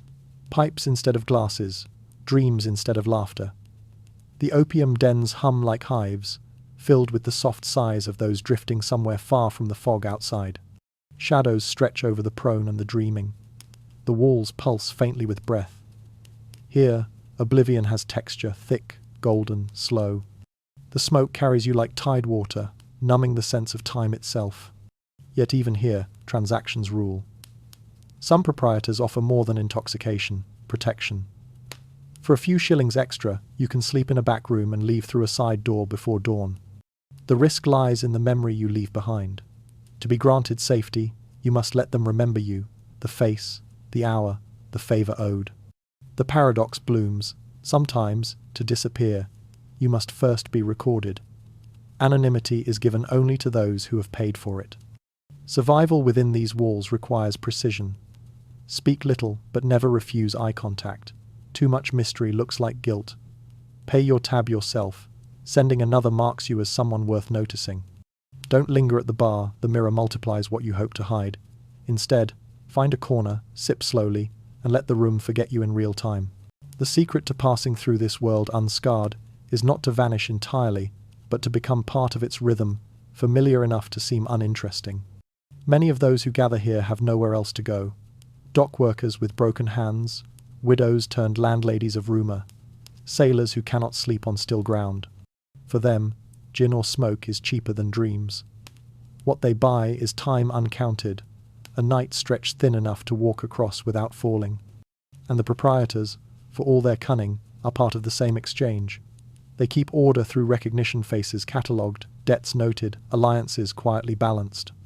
In this mirrored twilight, everyone remembers everyone, at least until morning. Then the doors open, and the fog outside swallows the evidence whole. You step out into that fog, the warmth fading from your skin, carrying nothing except the faint scent of juniper and ash. Behind you, the palace still glows, a lantern built from longing and forgetfulness. And the voice of the city whispers its question, low and unhurried. What would you trade to be unremembered by morning? Where oblivion is sold, information becomes currency. And in London, someone is always listening. The city's truest map isn't drawn on parchment or parchment at all. It hums through voices. Every alley has its own messenger, every tavern its quiet archivist. London's information doesn't flow through paper. It moves through favours, glances, and half-remembered songs. Dockside whisperers trade gossip for tobacco. Lodging house scribes earn beer money by copying names into ledgers that no official will ever see. To survive here is to understand that speech itself has weight, and that every kindness leaves a trail. By the river, word drifts like fog. The lightermen know which ships hide contraband, which harbour-master's cousin takes bribes in gin. Farther inland, porters linger outside taverns, listening as sailors talk too freely once the ale hits their tongues. They sell, not lies, but coordinates, who's missing, who's flush with coin, who's been asking the wrong questions. Their clients range from constables to thieves, to landlords, collecting rent through intimidation. Loyalty is fluid, determined by who pays first, or who listens best. The narrator's voice remains soft, almost affectionate, as it unfolds this web. There are no heroes here, only couriers of survival. A shared loaf, or a lent coat, can shift your standing overnight. If you feed a hungry child in front of a constable, you might earn goodwill that buys you silence later. Feed that same child in a hidden alley, and someone else, perhaps their master, perhaps their rival, marks you for intrusion. The city reads charity like it reads debt. Context is everything. So the rule of careful generosity becomes gospel. Give in public to the public, so witnesses dilute suspicion. Give in private to the private, where secrecy can be currency. Never mix the two. Acts of kindness that cross those boundaries confuse the ledger of loyalties. To offer help wrongly is to declare allegiance you never meant to claim. Many have been undone by nothing more than misplaced compassion. Above the chatter, another layer of communication breathes, music. Not the polished tunes of drawing rooms, but fragments carried by workers, beggars, and barmaids. Certain songs at certain hours mean more than melody. A verse hummed low near the docks can warn of a customs raid. A nursery rhyme in 7 dials after midnight might announce a funeral for someone who died unnamed. In Whitechapel, a snatch of tune rising from a gin shop door might mean safe passage for those being hunted. The same melody sung an hour later could mean the opposite. Those who belong here can read the night by sound. A shift in rhythm, a chorus cut short. The choice of key, each detail is code. A fiddle tune at half tempo might open a back door. The same played twice signals danger. To an outsider, it's noise. To the city's fluent, it's direction. In a world where faces change and ink betrays, song is the purest form of trust. Impossible to counterfeit for long, too fleeting to be captured in a report. Imagine walking these streets alone, hearing music thread through the fog, the faint rise and fall of a melody whose meaning you don't yet know. A single decision waits in that sound. Do you stop to listen and risk being recognized as ignorant? or hum along and hope the tune saves you. Every survivor eventually learns the refrain. The city teaches it one note at a time, through risk, through repetition, through the relief of reaching morning still breathing. For in London's underworld, survival isn't silence, it's harmony. To last the night, you must sing the city's language, even if softly. A tune is safer than a confession, and far more binding. But songs fade, voices change. And when the music stops, when one voice betrays the rest, the harmony collapses into echoes that no one dares to claim. The betrayal doesn't happen in a shout. It arrives quietly, folded inside an ordinary night. A man who once shared your path, who knew which alleys curved towards safety and which doors were watched, fails to appear at the appointed corner. The fog feels thicker than usual, but that's only because you've started noticing what isn't there. The echo of a second set of footsteps, the low whistle that usually signals all clear. Absence is louder than any warning. By the time you reach the river, the message is clear. Your route has been sold. Someone paid for it in coin, or favors, or perhaps only a promise. You find your pocket lighter, not from theft, but from oversight. The small emergency token that was always there, gone. Ahead, the door to your usual shelter is jammed from the outside. Whoever bought your path wanted certainty, and certainty requires closure. The narrator's tone softens, a calm meant to slow the pulse. In London, betrayal is not a storm, it's weather. Everyone learns to walk through it eventually. Trust here is a ladder. It can lift you above danger or collapse beneath your feet. The trick is not to stop climbing, but to test each rung before you put weight on it. There's a way to move through the city even when hunted, a rhythm of avoidance disguised as routine. The safest path is rarely the shortest. Choose the long-way routes that loop back, that twist through noise instead of silence. A predictable traveller is an easy mark. Change pace at corners, pause as if distracted by a window. Sometimes, waiting lets the watchers reveal themselves. Clothing can be a disguise in motion. A friendly vendor's cap swapped for your own turns you into someone else entirely. Keep a scrap of coal in your pocket, smear it on your sleeve or collar when you sense eyes following. In the half-light, colour means nothing, shape does. A smudge breaks outlines, buys seconds. A second in London can be the difference between pursuit and passage. You keep walking. The streets are neither hostile nor kind, they're attentive. They watch how you handle misfortune. Panic draws notice. Composure dulls curiosity. Even betrayal loses its sharpness when you treat it as expected. Perhaps your vanished guide thought you would never notice, or perhaps he sold your secret, believing you too cautious to test it tonight. Either way, his absence is education. Every lost ally teaches the same lesson. Distance, when chosen deliberately, is a kind of armor. The fog thickens, swallowing lamplight into halos. Somewhere, a bell tolls for a shift change, and new figures move through the mist, laborers heading to the docks, women carrying trays of bread still warm from early ovens. You slip among them, adjusting to their rhythm, until you are just another silhouette carrying purpose. The city accepts you again, because purpose is the best disguise. The calm voice returns, steady as breath. Betrayal need not harden you, it can refine you. The goal is not to stop trusting, but to trust with awareness, to recognize that in this place, loyalty is a form of trade, renewed nightly. You will find new allies, but each agreement should leave you free to walk away without anger or loss. In a city built on bargains, survival belongs to those who keep their exits open. You reach another door, this one unmarked, unfamiliar, but unlocked. Behind it waits only stillness and the faint hum of a kettle warming over coals. You sit, invisible again, the night outside continuing its slow negotiation between risk and refuge. When trust turns the key against you, survival takes the shape of calm improvisation, a dance of small choices, reversible and quiet. And beyond betrayals and bargains, beyond all the delicate choreography of deceit, the road darkens again. Ahead lies the city's harshest frontier, the economy of flesh and fear. By night, London's labourers built their own civilization, unrecorded, unpraised, but essential. The city's wealth slept while their hands kept its pulse steady. Along alleys near the river, match girls packed boxes by candlelight, faces powdered with phosphorus that glowed faintly when they laughed. In the markets, costermongers, street sellers of fruit, fish, and cheap trinkets, pushed barrows creaking under weight. calling to one another in a dialect part code, part camaraderie. Rag and bone men scoured the gutters for anything that could be reused. A snapped hinge, a bottleneck, a strip of copper wire.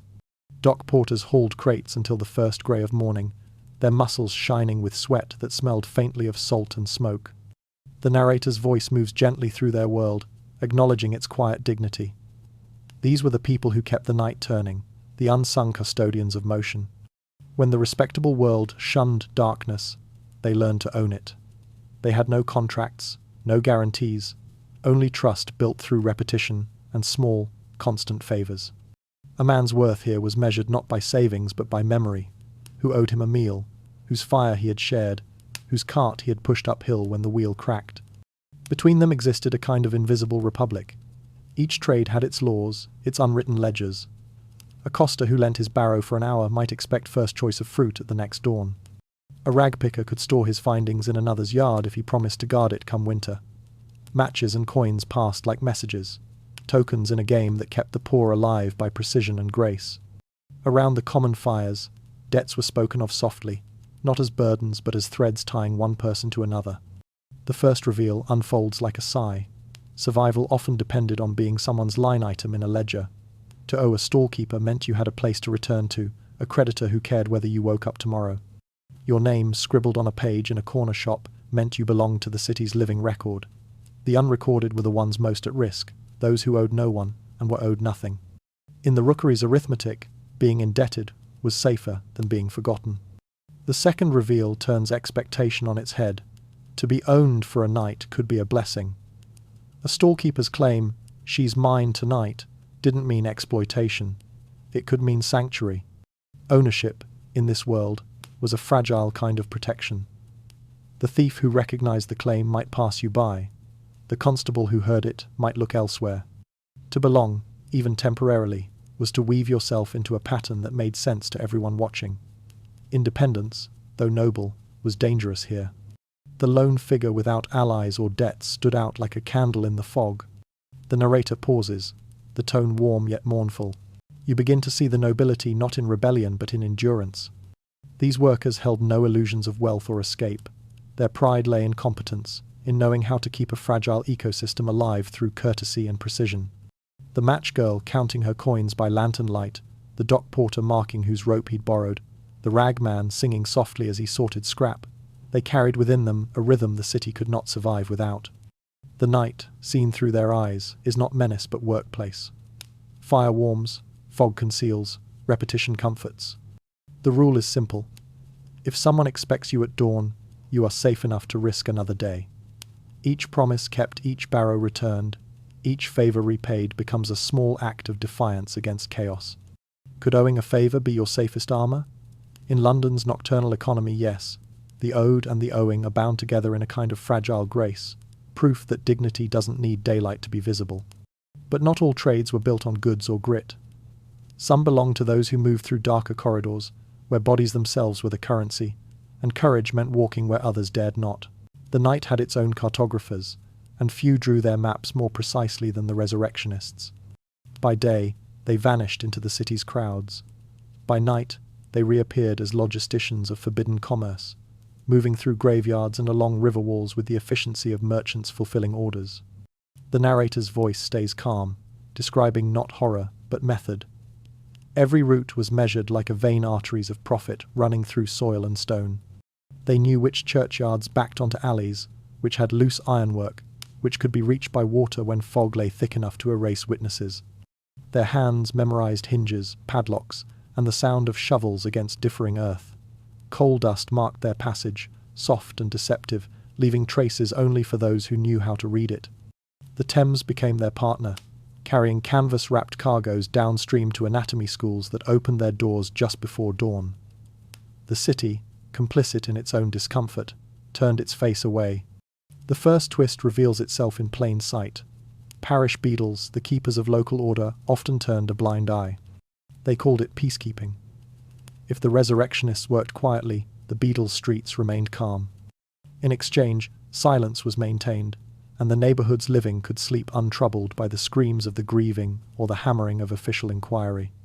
The arrangement was delicate, built on the understanding that disorder frightened more than desecration.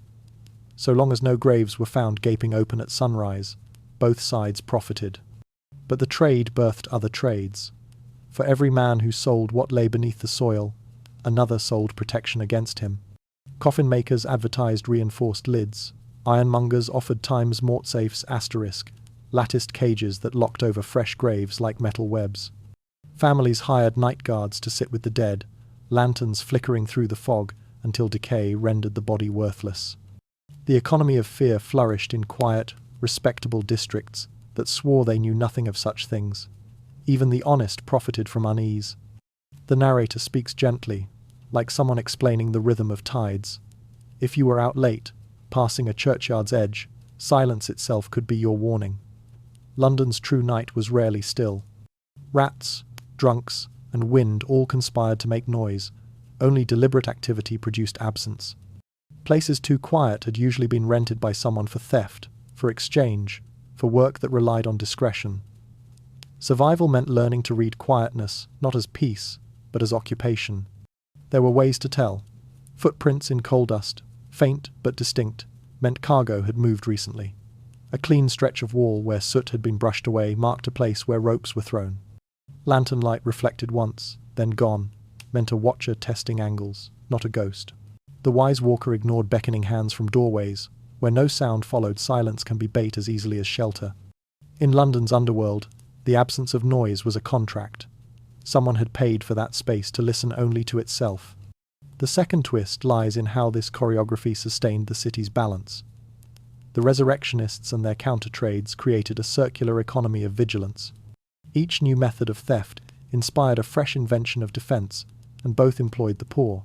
A boy might begin as a lookout in a churchyard, later guarding the same ground against others. Profit and propriety turned on the same axis, and the city, unwilling to face its own dependence, allowed both to persist. In this quiet war of commerce, morality had little meaning. The question was not whether one approved of the trade, but whether one could afford to ignore it. London's anatomy schools expanded. Its graveyards grew richer in locks and guards. Between them stretched the nightly traffic of bodies, guarded by men who claimed to hate the very work that fed them. If silence has a landlord, who pays the rent? The answer, whispered through fog and footsteps, is everyone. The living pay in denial, the dead in secrecy, and the city itself in uneasy sleep. Trade, in London, is never momentary. It renews itself through memory, passing roots and silences from one generation to the next. Children will inherit these maps like treasure, their lines drawn not in ink, but in fear and necessity. The smallest figures on London's streets often saw the most. Children moved where adults could not, darting between carriages, slipping through gates, hearing things no one intended them to. By daylight they sold flowers, matches, or newspapers. By night they became part of the city's nervous system, carrying whispers faster than the river carried sound. The shoeblack at the corner, the crossing sweeper with a crooked broom, the girl balancing violets in a chipped cup, all were messengers in a city that paid attention only to height. The narrator's tone softens, almost parental. Intelligence doesn't always wear boots or badges. These children mapped the city in footsteps and memory. They knew which constables were kind, which shopkeepers looked the other way, which cellar doors led to warmth. Their survival required choreography as complex as any adult's trade. For a farthing here, a loaf there, they delivered news, sometimes harmless gossip, sometimes warnings that decided who made it home before dawn. The smallest bodies held the largest networks. Yet the city was not without guardians of its own invention.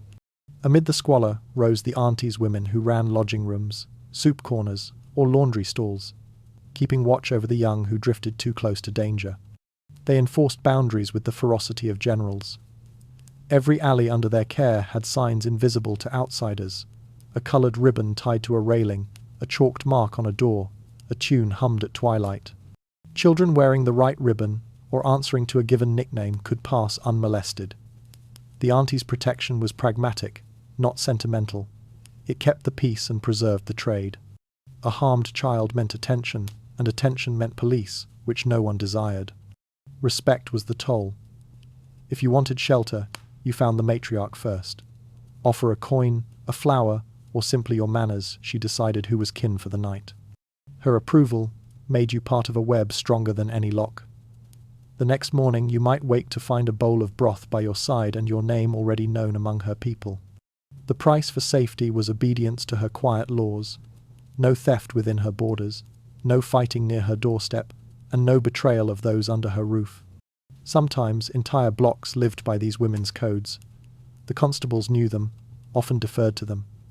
An auntie's nod could clear a quarrel faster than an officer's threat. Within her reach, even the smallest workers found a semblance of belonging. They repaid her with loyalty, a bloom of flowers left on her stoop, a secret whispered before trouble arrived. Through them, the city's hidden matriarchies maintained a fragile equilibrium, order sustained by affection disguised as commerce. For a traveller with empty pockets, this was survival's gentlest rule. Find the woman everyone greets, never pass her stall without a word. Offer something, a penny, a story, a compliment, and in exchange, you borrow her invisibility. Her reputation becomes your shield. The auntie's smile is currency, her disapproval a kind of exile. As the fog thickens, the narrator's voice becomes almost lullaby-like. These children, hardened by hunger and softened by loyalty, walk home through streets that still remember their laughter. Their guardians remain at doorways, arms folded, eyes sharp, watching until each small silhouette disappears safely into the mist. No plaques bear their names, no songs recall their rule. But without them, the city's nights would have devoured its young whole. Who guarded the smallest travellers on the largest, darkest streets? The answer lies not in the constable's lantern, but in the quiet glow of a matriarch's fire, a light that burned only for those who asked permission to come close. Protection changes shape when the night turns violent. Then, the laws of care harden into survival's sharpest edge. Violence in London rarely announced itself with shouting or steel. It crept closer, cloaked in silence, measuring you before deciding whether to strike. The streets didn't throb with brawls as much as with negotiations, small, silent transactions between courage and fear. The narrator's voice flows like smoke, calm and unhurried. In this city, most blades were words, and most wounds began with how you answered them. A smart traveller learned to choreograph safety the way a dancer learns balance. The first rule, occupy light. Even the dimmest gas lamp was an ally. It made you visible enough to seem unafraid. Lurking in shadow signalled guilt or invitation. Step slightly into the glow, and let your posture speak first. Shoulders loose, arms easy, chin steady, confidence without challenge. The second rule, claim the middle of the road. Walls and alleys belong to ambush. The centre may feel exposed, but exposure is a kind of armour. It tells observers you trust the space around you. Angle your body when approached. It shows your hands, your emptiness, your lack of threat. A robber's first weapon isn't his knife, it's his calculation. If he reads hesitation in your stance, the test begins. But if he reads composure, the test ends before it starts. Violence, here, is a form of reading comprehension. The city's predators study punctuation, how your breath pauses, how your steps quicken or don't. Those who survive learn to control the rhythm of their own story. The first reveal comes softly. Most attacks were not ambushes but auditions. A man would drift near, speaking of directions or weather, gauging the tremor in your voice. He might circle, close enough for you to smell gin or candle wax. His question, "Where you headed, friend?" wasn't about location. It was an invitation to reveal how afraid you were. Your answer decided the scene's next act. That's where the defensive choreography continues. Never deny purpose, declare it. I'm expected at Fisher's by the hour, or they'll be waiting at the post by the river. Invent the names if you must. The point isn't truth but context. To claim an audience is to suggest consequence. The city respects those who are expected somewhere. Unattached wanderers invite rearrangement. The narrator pauses, voice low, hypnotic. Think of fear not as weakness, but as fuel energy to sharpen observation. Watch how others move around you. Those who intend harm often study too long. Those who intend nothing at all never notice. If you meet a gaze, hold it just long enough to acknowledge, then let it go. The trick is to seem aware, not alarmed. Another rule, listen to sound. London hums at night. Horses, bells, the pulse of footfalls. Silence can mean danger, but so can laughter in the wrong place. Violence, when it comes, often arrives through the absence of rhythm. If the city's music stutters, step aside. Let those moving faster pass. The best defense is movement that refuses to sync with threat. The second reveal arrives as comfort, disguised as strategy. The city offered small tricks that spoke louder than money. Words could buy space. A phrase like "by the hour" implied employment or protection. Name a shop, a master, a friend, even one you'd invented, and the air shifted subtly. No one robs someone who might be recognized. Anonymity is prey's perfume. Familiarity, predator's confusion. The fog thickens. The narrator's tone softens to a hush. Violence in London wasn't chaos, it was etiquette misapplied. Those who learned the rules could walk unarmed through nights that terrified others. The blade was rarely drawn when conversation could serve instead. And in a city that thrived on rumour, a good sentence was sharper than steel. Still, there were times when words fell flat when fear broke through grammar and the street forgot its manners. For such nights, the city kept other sanctuaries, neither churches nor homes, where safety came not from faith, but from familiarity. Sometimes, survival in London depended not on courage or cunning, but on finding warmth. When the streets turned against you, when every alley looked like a question you didn't want, answered the safest thing you could do was follow the smell of heat. The city's hidden sanctuaries were not churches or police stations. They were the humblest corners where work refused to sleep. Coffee stalls, all-night printers, bakeries with their ovens already breathing toward dawn, each offered a kind of refuge disguised as routine. The narrator's voice moves in slow, steady cadence, describing a world where light equals life. Around the markets, coffee stalls flicker under canvas roofs, their lamps trembling in the fog. Drivers, costers, and constables huddle shoulder to shoulder, their breath mingling with steam. For a penny, you can hold a cup that burns your palms and keeps you visible. The trick isn't the drink, it's the witness. Attackers dislike crowds with memory. They avoid spaces where someone might later say, "I saw him there." Warmth, in this city, equals witness. A man near a fire belongs to something. A man in the cold belongs to no one. The first rule of refuge is simple. Seek heat. Every furnace, brazier, and boiling kettle radiates more than temperature, it radiates attention. Those who gather there form temporary communities bound by proximity and shared fatigue. No one asks your history at 3 a.m. They only note that you're cold enough to be honest. Even the lowest thief won't draw blood beside the fire that feeds his own hands. The second rule: seek work. Not employment exactly, but the illusion of purpose. Printers and typesetters labour through the night, presses clattering like slow thunder in cramped rooms near Fleet Street. Their doors are half open to couriers and compositors who move between papers. If you look like you're carrying a message, you become part of the machinery, invisible in motion. A stray sheet of proof in your hand, a nod at the foreman, and you're no longer a wanderer. You're someone fulfilling a task. In a city obsessed with productivity, idleness is the most dangerous costume.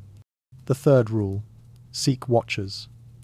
Bakers knead dough long before dawn, their windows glowing faintly gold. They see everyone who passes. For the price of a heel of bread, you can stand inside that circle of light, pretend to wait for delivery, and let your heart beat slow. Bakers are guardians by default. Their trade demands patience and observation. They know which customers buy daily, which faces drift too often. Their gaze, calm and constant, is deterrent enough. The second reveal glows softly in this half-light. A paper cone of hot chestnuts, cheap, fragrant, and steaming, can be both meal and passport. The chestnut man sells more than food, he sells belonging. Holding that cone marks you as a customer, part of commerce rather than conflict. Predators read the city like accountants. They don't touch those already in transaction. Eat slowly, let the scent wrap you, and no one will ask why you linger. Even the police, passing by, assume you're simply another worker stealing a moment's warmth before shift or sleep. The narrator's tone remains tranquil, though suspense curls beneath every word. Safety here isn't guaranteed, only rented. These sanctuaries buy time, not rescue. Their peace lasts as long as the fire burns or the presses run. When the ovens cool, when the final edition rolls out, when the chestnuts are sold to the last buyer, the world resets to risk. Yet for those few hours, You are part of London's quiet fraternity, the fellowship of the working and the weary. There's comfort in their company. No questions, no pity, just the shared knowledge that survival is a craft best practiced in plain sight. You don't need bravery to last the night. You need a coin for coffee, a task that looks important, and the wisdom to stand where someone can see you. Outside, the wind changes. The fog begins to thin, revealing outlines of barges drifting on the river. The smell of yeast and ink fades into the colder scent of water. Sanctuary buys time, but time runs. The river, patient and endless, begins to speak of morning. The Thames holds its own kind of silence, thick, tidal, and ancient. As the sky begins to pale, the river seems darker for the light above it. Barges drift without urgency, ropes creaking, hulls brushing like whispers exchanged between giants half asleep. The city turns in its slumber, shifting weight, exhaling smoke. Above the bridges, lamps fade one by one, yet along the embankment, the night still clings. Here, at the edge of water, danger pauses. Even the most reckless thief hesitates where land becomes river.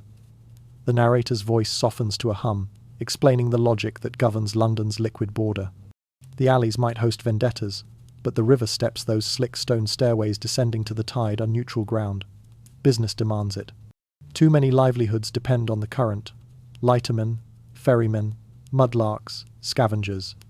To spill blood here would stain profit, and so, by unspoken contract, feuds halt where the water begins. The Thames is referee and witness both, keeping peace through necessity, not mercy. The mudlarks emerge first, children mostly, barefoot, carrying hooks and small sacks.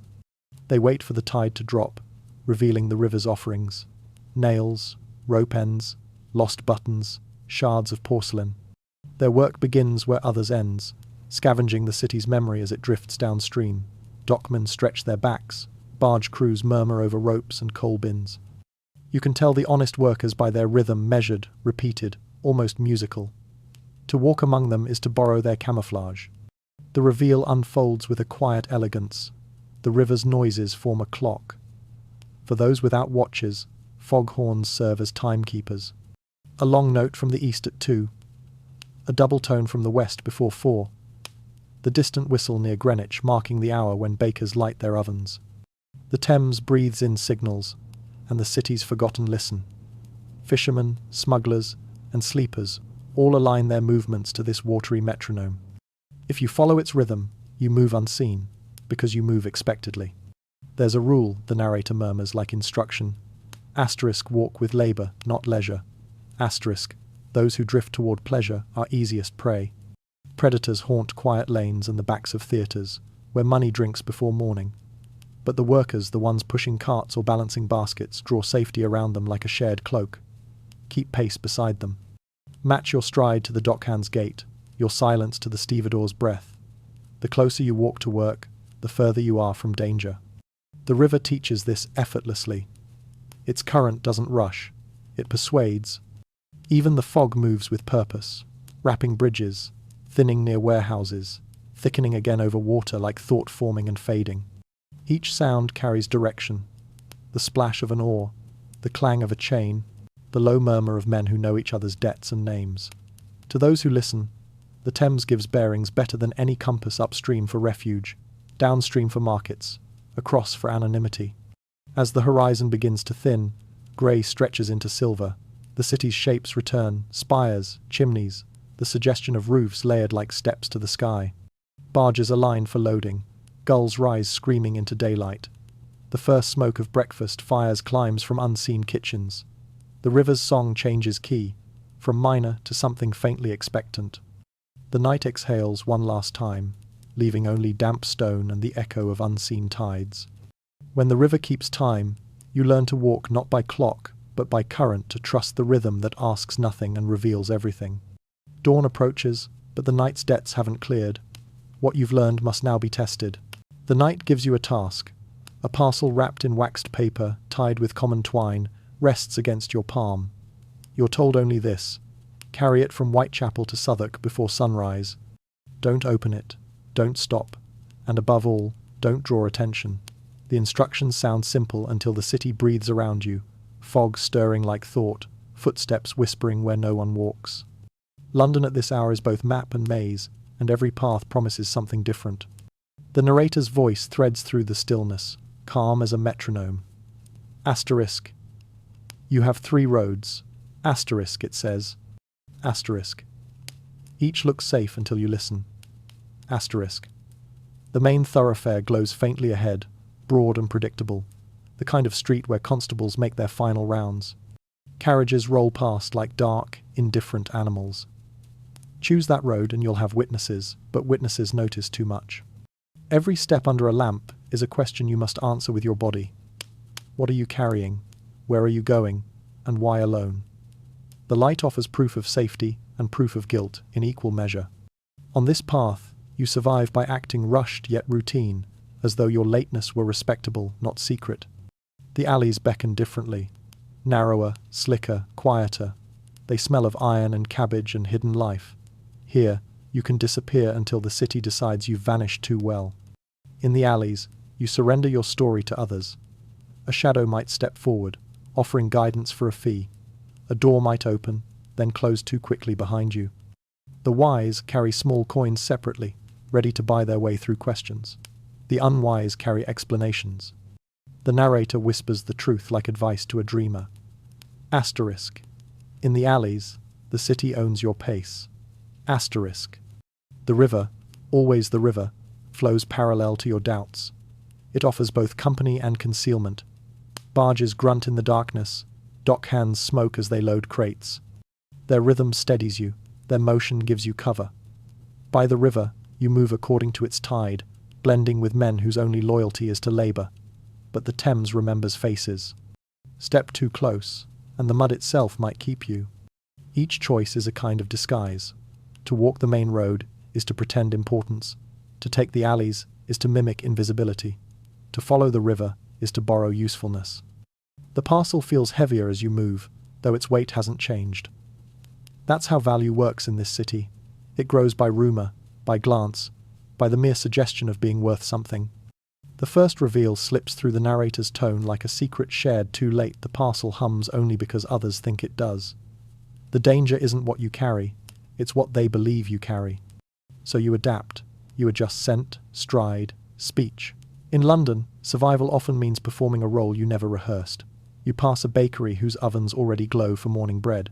Inside, a boy yawns beside sacks of flour. You borrow one, trade him your coin for his tired smile. Now your burden looks harmless, an errand, not a secret. Pretending to deliver bread is safer than claiming to carry mystery. The second reveal lands softly. In a city that hunts significance, anonymity is disguise. Meaning is a scent predators follow, ordinariness, your camouflage. You tuck the parcel into the baker's sack, smear a little soot on your sleeve, and step back into the mist. A porter limps past, whistling a tune you half remember. You match his rhythm, add the limp, even repeat his low chuckle when a constable glances your way. Disguise by purpose, not costume, but behaviour. You are late for work, tired of questions, hungry for breakfast. The world believes you because the world wants to. The narrator remains calm, a voice that never runs. Asterisk. Every street offers a test. Asterisk, it murmurs. Asterisk pass, and the night keeps moving. Asterisk. You choose your route, main road, alley, or river, and the city adjusts around you like fabric around a shape. Footsteps fade, lamps recede, and the first hint of dawn stains the clouds, a dim violet. You're halfway across when a darker silhouette interrupts the horizon. A bridge. A bridge with a watcher. Not moving, not calling, just watching. And the parcel, ordinary or not, seems to grow warm in your hands. Mid-route, a new barrier appears, a bridge guarded by a man who watches everything. The bridge rises from the fog like a thought that refuses to leave. Stone arches stretch into nothingness, and at their heart stands a man who seems carved from the same material. He doesn't move, yet the air bends around him. The watcher knows faces. He knows which ones belong to the night and which don't. His silence isn't hostility, it's the city's pause, waiting to see if you belong to it. The narrator's voice lowers, smooth as breath on glass. Asterisk. Every barrier in London is a question. Asterisk. This one asks not for coin, but for proof of connection. You can't bluff your way across. The watcher reads loneliness the way others read words. To pass, you need someone else's shadow on your shoulders, a vouching presence spoken just beyond hearing. Sponsorship is the currency the city respects most. The matron from the lodging house who vouched for your bed last week, the pie seller who once nodded you toward safety, the printer whose night fire warmed your hands, each name, if whispered correctly, becomes a bridge itself. You draw a breath, recalling their small kindnesses. The narrator reminds you gently, favors mature at dawn. Those who hesitated to risk their reputations in darkness often find courage as the sky lightens. When the city begins to wake, debts of gratitude grow lighter to carry. People can afford generosity when the worst of the night is behind them. Your task is to reach them just before that moment, before responsibility wakes fully and self-preservation takes back the reins. You step forward, parcel pressed close, and speak not to the watcher but toward the fog behind him. The matron at Brindle Court sends me through, you say. No title, no plea, just familiarity worn like a coat. The watcher tilts his head, not in disbelief but recognition. The city's memory is oral, not written. It believes in names the way churches believe in bells. He listens, measuring your tone more than your claim. There's a rhythm to being believed. You must speak with the timing of someone accustomed to belonging. Too fast, and you sound rehearsed. Too slow, and the words sag under their own need. The narrator whispers advice like a parent guiding a child across ice. Asterisk. Speak as though you've crossed this bridge 100 times before. Asterisk. But sponsorship, like every favor, benefits from an offering. At each threshold, it helps to carry a small gift that fits the setting. To the printer's boy, you might offer a scrap of discarded newsprint kindling for the next shift. To the pie seller, a leftover roll wrapped in paper. She'll know you remembered her hunger. To the matron, a simple compliment about last week's song, the one she hums when she thinks no one listens. Gifts need not glitter. They only need to prove attention. You reach into your pocket and find something small, a folded corner of an advertisement sheet, the kind the printer's boys toss aside. You hand it over. The watcher glances once, then tucks it into his coat. It's not the paper he values, but what it represents. A link in the chain, a signal that someone else in the city knows your name. The bridge doesn't open, it simply stops resisting. You step onto the stone arch, feeling the tremor of water below. Behind you, the watcher fades back into mist. Ahead, dawn waits with its slow grey hands. The parcel in your arms feels heavier now, as though awareness itself has weight. The narrator's voice turns almost tender. The city's gates are not guarded by walls, but by people who remember. Each threshold requires acknowledgement, each crossing a quiet exchange of respect. Belonging isn't granted by blood or money, it's earned through memory. Every favor you accept becomes part of a ledger invisible to the law but binding nonetheless. You've passed because someone, somewhere, decided you deserved to. That's how London works, through whispered names and gestures too small for daylight to notice. And as you walk across the bridge, mist curling around your boots, the thought arrives uninvited when the city becomes a gate, whose name will be the key in your lock. You cross, but the parcel grows heavier. Curiosity stirs like a tide behind your ribs. The night isn't done testing you. Do you open what you swore not to? The bridge fades behind you, and the air changes lighter now, tinged with coal smoke and bread. The parcel feels heavier, though you know it hasn't grown. Weight, the narrator reminds you gently, is sometimes only curiosity asking for a handle. The city thins towards Southwark, its fog less secretive, its noises returning cartwheels, early birds, a milkman's whistle. Dawn begins its quiet rehearsal. Still, temptation lingers. What could possibly matter so much that you were told not to look? The voice that's guided you all night grows slower, soothing. Asterisk. You want to know. Of course you do. But every open secret leaves fingerprints. Asterisk. The moment you look inside, you become part of its story, and stories attract listeners. The truth, once touched, has a scent, and the city's predators know it well. In London, the interesting are hunted long before the guilty. Restraint, therefore, is not virtue, it's camouflage. Boredom is survival's most convincing mask. The narrator's tone deepens to a near lullaby. Asterisk. Listen, asterisk, it murmurs. Asterisk, to why unopened things stay safe. Asterisk. Even an empty parcel, so long as it's sealed, carries an illusion of purpose. It suggests duty, employment, destination. Those who see you carrying it will assume you belong to some greater machine, the bakery, the post, the press, and they'll let you pass. Mystery, intact, is armor. Revelation invites inventory. The night taught this lesson again and again.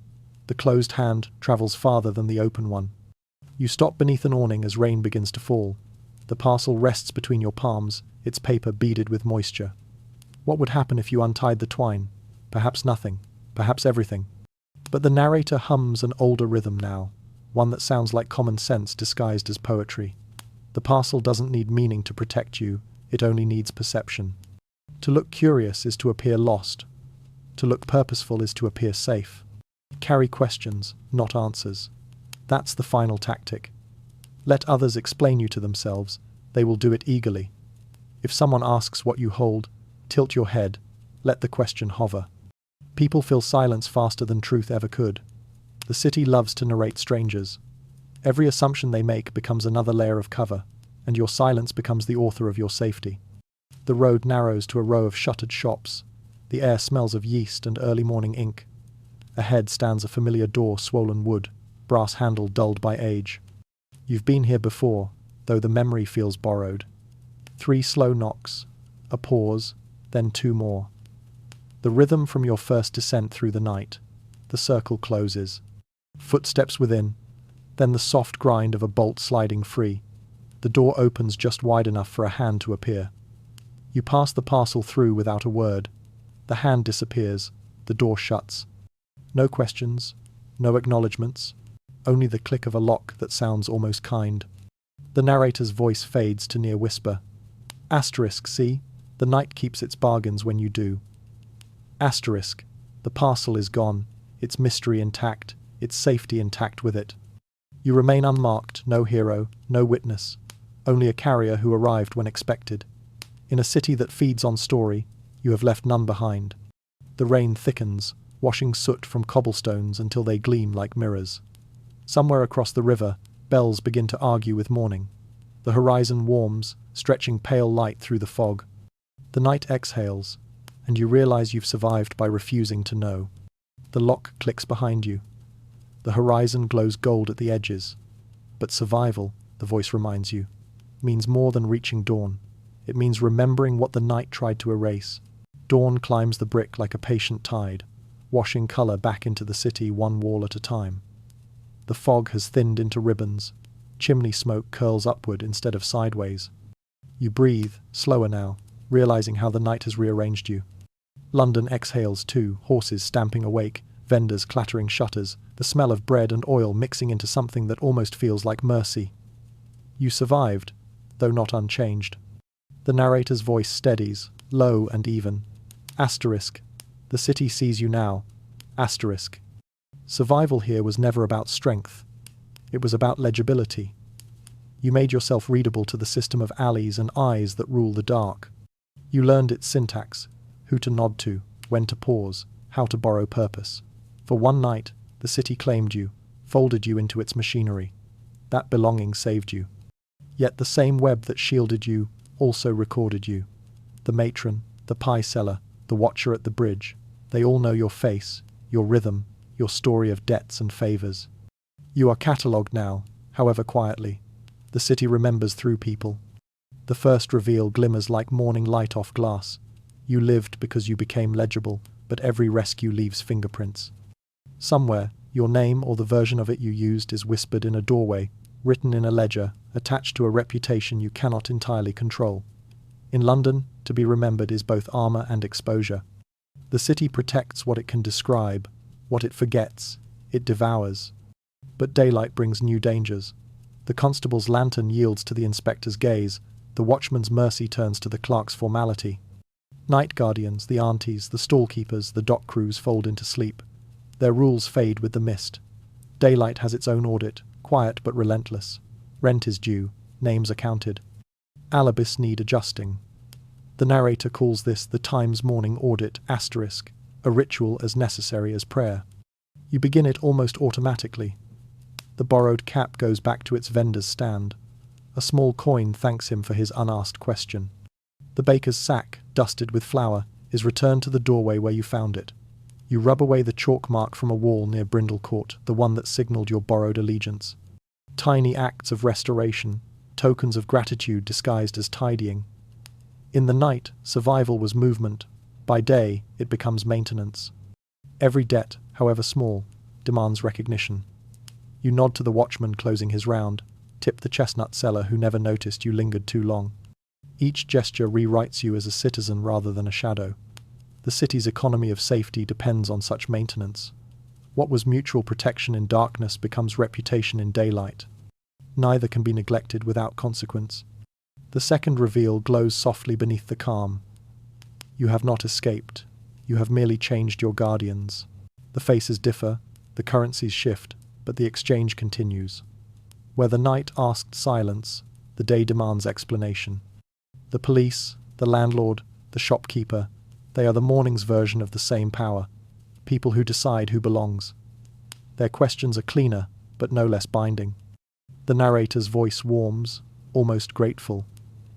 Asterisk, still, be thankful. Asterisk, it murmurs. Asterisk, the city allows continuity. That is its mercy. Asterisk, you carry forward the habits the night taught, listening before speaking, paying before asking, noticing what others overlook. These are not just tactics for fog and danger, they are blueprints for any crowded age. The city changes its clothes, but not its appetite for stories. You walk now beneath sunlight diffused by soot and promise. The parcel is gone, your hands are free, but the lesson lingers in your gait, caution wrapped in rhythm, respect disguised as ease. London has released you, but it hasn't forgotten. It never does. Did you escape the night, or merely switch guardians? The line between freedom and recognition is as thin as morning light. Reputation persists, but rules shift across centuries. What lingers from this night in our world, where the lamps never truly dim? Cities change costumes, but not their instincts. The lamps that once burned gas now glow electric.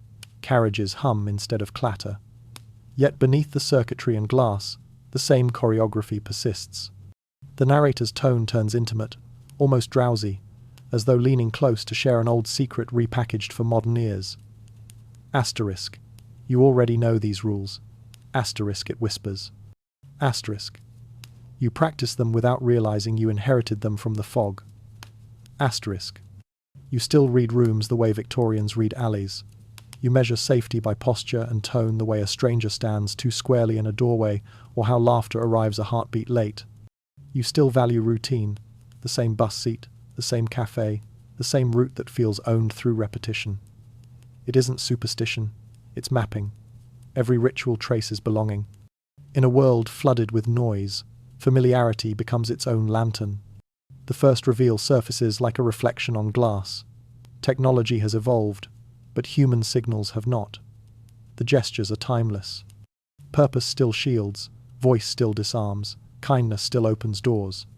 The smartphone in your pocket is only the new lantern useful for light, dangerous when waved too brightly. Screens extend your visibility but can also paint targets where you wanted anonymity. The lesson endures. Occupy light but do not flaunt it. The narrator threads another quiet thought through the hum of city sound. Myths of independence were always marketing. Even now, survival remains social. The lone wolf, romantic as it sounds, rarely sees the dawn. Connection, whether through a barista who remembers your order or a neighbour who nods at your return, is the soft perimeter of safety. The Victorians called it sponsorship, we call it community. The names differ, the pulse is the same. Every human network is a rookery remade, its members exchanging recognition for peace. From these echoes, the narrator shapes a kind of bedtime guide for restless minds. If the world ever feels overwhelming, remember the map carved by history's nightwalkers. Move toward heat cafes, conversation, the open glow of shared work. Move toward work purpose, even feigned, discourages harm.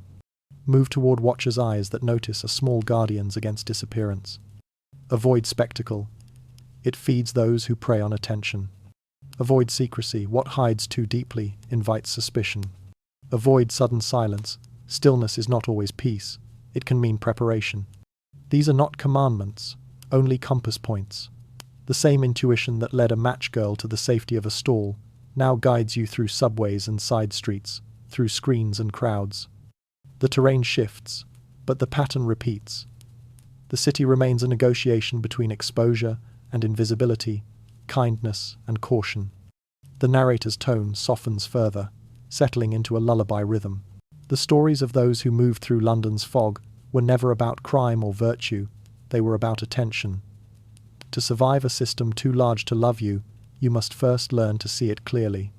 The night taught that lesson with lanterns, the day teaches it with pixels. Both ask the same thing: notice before reacting. And there's grace in that noticing. Each nod exchanged, each small generosity tipping a driver, holding a door, greeting the same shopkeeper, isn't just politeness. It's strategy wrapped in empathy, the continuation of an old social code written in soot and candlelight.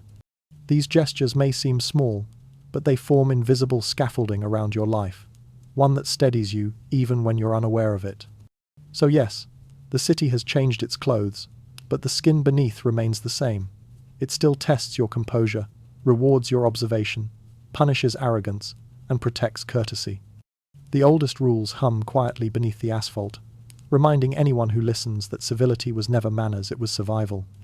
And if you ever doubt their relevance, look up from your screen some night and catch another pair of eyes doing the same.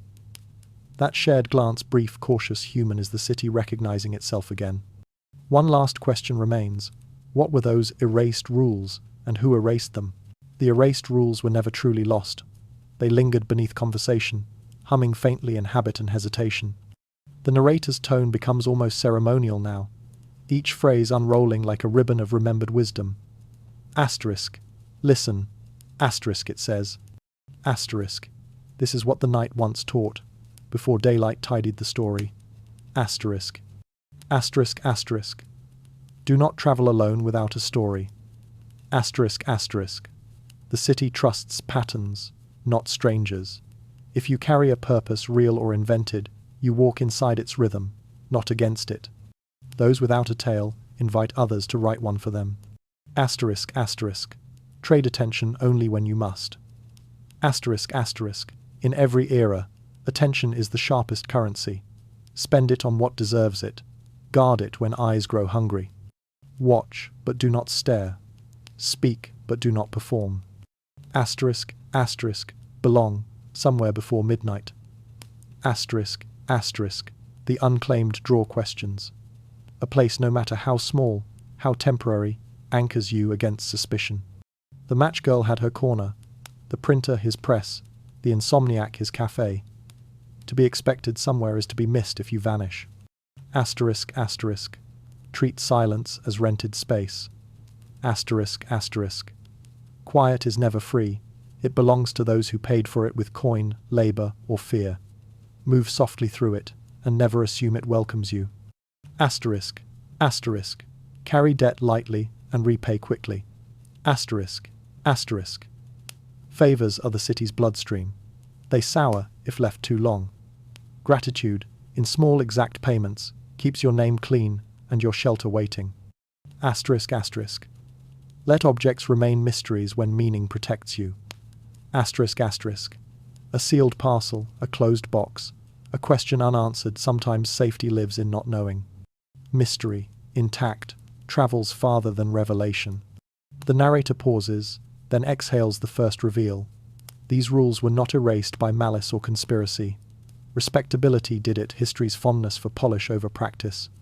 The polished wanted simple morality tales, heroes triumphant, villains punished, no mention of the web of small mercies that kept the poor alive. The subtle strategies of survival were too undignified, too improvisational. Mutual aid was rewritten as luck. Clever caution became cowardice. In the bright retelling, the knight's pragmatic wisdom was mislaid, not mourned. The second reveal follows softly, like smoke rising from a snuffed candle. The rules endured anyway. They survive in lullabies that warn children home before dark. In market sayings about fair weights and open hands. in the way elders glance at corners before crossing, or how neighbors still leave porch lights glowing when fog rolls thick. These are the traces the city's memory whispering through routine, offering protection to anyone still listening. The narrator's voice lowers to a whisper meant to be remembered. Asterisk. You may never walk those streets, but you already know their logic.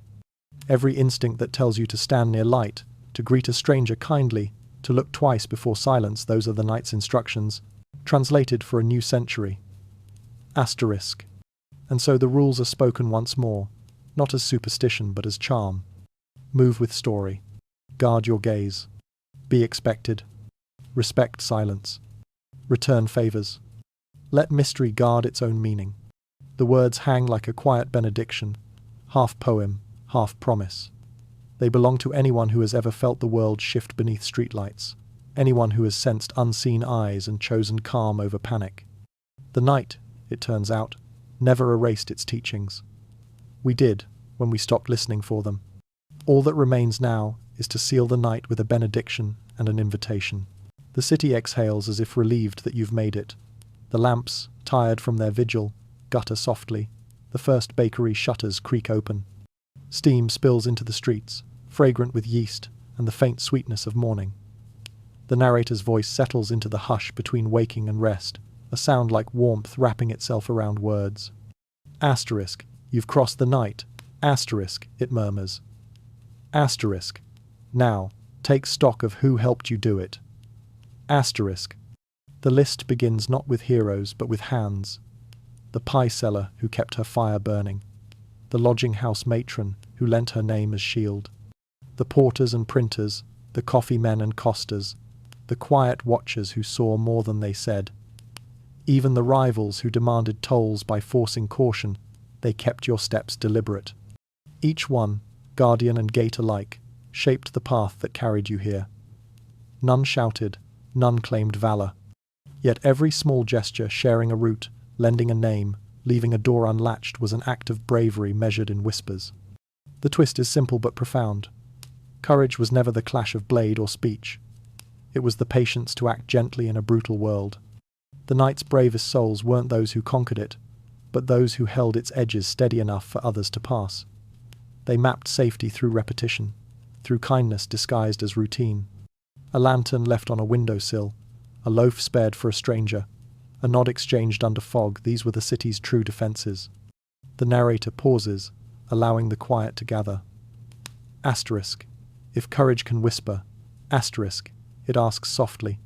Asterisk, what did it just say to you? Asterisk, perhaps it said nothing grand, only a reassurance. That fear, when faced with attention, folds into something smaller.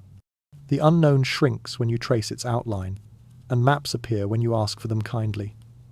The night doesn't despise the fearful, it teaches them direction. Now the streets begin their transformation. Shadows thin into cobblestones, puddles mirror pale light. The figures who ruled the dark slip away to rest the aunties, the costers, the dockhands, heading home with pockets heavy from effort, not wealth. Their world will be invisible again by midday, yet its wisdom lingers beneath the noise. Each passerby in daylight owes a quiet debt to those who kept the night from swallowing the city whole. The narrator's voice slows further, its rhythm matched to breath. Asterisk, you have learned what they knew. Asterisk, that safety is borrowed, never owned. That maps are drawn in favors, not ink. That even strangers can share the work of surviving. You do not need to memorize the rules. They live in gestures already waiting within you. Every time you notice, every time you pause before judgment, every time you leave space for another to pass, you echo them. Steam from an unseen kettle drifts across the frame. Bread cools on an open sill. A lamplighter, finishing his route, cups his flame one last time before extinguishing it. The city grows quieter, not louder, as morning completes its climb. The night, having delivered its lessons, recedes into calm satisfaction. Asterisk. Rest now. Asterisk, the narrator murmurs. Asterisk. You have walked the long way round and found that fear, once named, behaves itself. You've seen that courage need not roar, it can hum, it can nod, it can open a door. Asterisk. As the screen fades to the grey of early light, the final comfort arrives unspoken. that every darkness hides its own cartographers, sketching safe paths in silence for those who come next. And when the time comes, you too will leave a light behind, not to banish shadow, but to mark the way through it. A last reveal waits ahead, a single rule that binds all others. The narrator's voice returns, slow and certain, like the tide remembering the shore. Asterisk. There is one rule that binds all others. Asterisk, it says. Asterisk. Make yourself expected. Asterisk. Through every street and story, survival favored the anticipated. The night sheltered those who belonged somewhere, even briefly.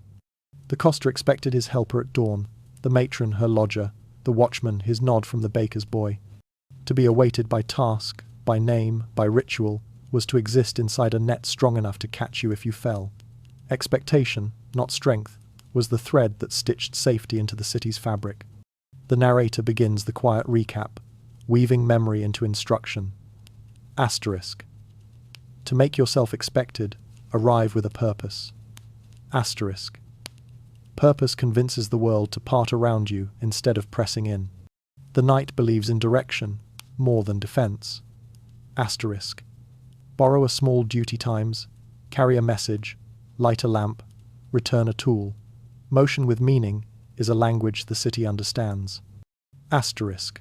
Learn one name times not all, just one that you can call and that can be called back. Asterisk. Give one quiet gift times a coin, a compliment, a gesture that says you have measured the world and decided it deserves gentleness. These are the ingredients of expectation, mixed in equal parts humility and intent. The first reveal rests gently between sentences. You can become expected even in unfamiliar places. You don't need history to belong, only courtesy. Respect, offered first, behaves like recognition. People anticipate kindness once they've seen it. They begin to include you in their invisible schedules of trust. A stallholder saves your usual cup, a porter nods when you pass, an unseen watcher decides you're familiar enough to ignore. Respect is the currency that buys tomorrow. The narrator smiles through the words, voice warming with fatigue and fondness. Asterisk. Make yourself expected, and the world grows softer around you. Asterisk. It's a trick so subtle it feels like magic. The lonely become landmarks, the lost find repetition. Even in places that claim to forget you, habit will remember. Then comes the second reveal, rising like the first light over the river. Belonging is not ownership, it's mutual prediction, two sides foreseeing each other kindly. You know who will be at the corner when you pass, they know you will nod. This symmetry is the opposite of control, it's recognition in motion. The baker trusts you to come for bread, and you trust him to have it ready. In that simple exchange, order replaces chaos. Each expectation kept renews the invisible contract that keeps cities breathing through the night. The narrator exhales softly, the tone now halfway between philosophy and lullaby. Asterisk. To be expected is to be remembered in advance. Asterisk. It is to have your absence noticed, and your arrival already forgiven. It is the smallest form of immortality that ordinary life allows. Even when you move on, the space you filled remains shaped to you, waiting for another to take the same measure. That is how community survives, by practicing expectation across generations. You think back to your journey, the borrowed lanterns, the whispered names, the doors that opened because someone trusted the sound of your knock. Each gesture, each exchange, was a rehearsal for this truth. You didn't survive by being exceptional, you survived by being accounted for. The city let you pass because it had a place for you in its rhythm, if only for one night.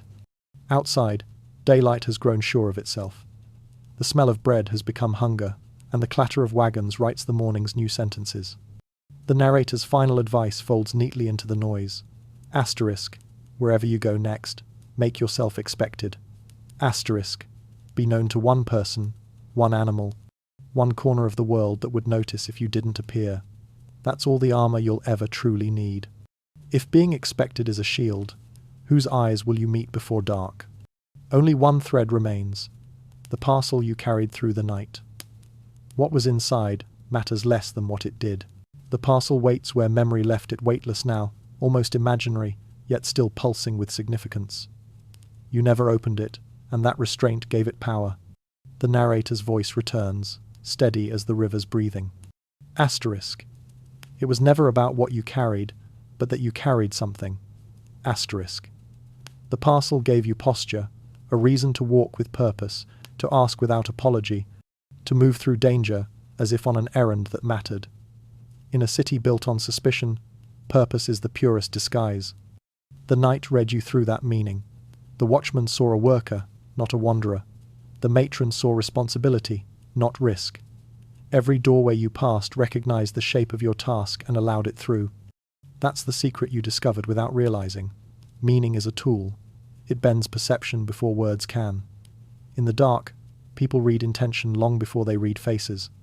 The narrator pauses, letting the idea settle like dust in morning light. Asterisk. When the world feels hostile, asterisk, it whispers.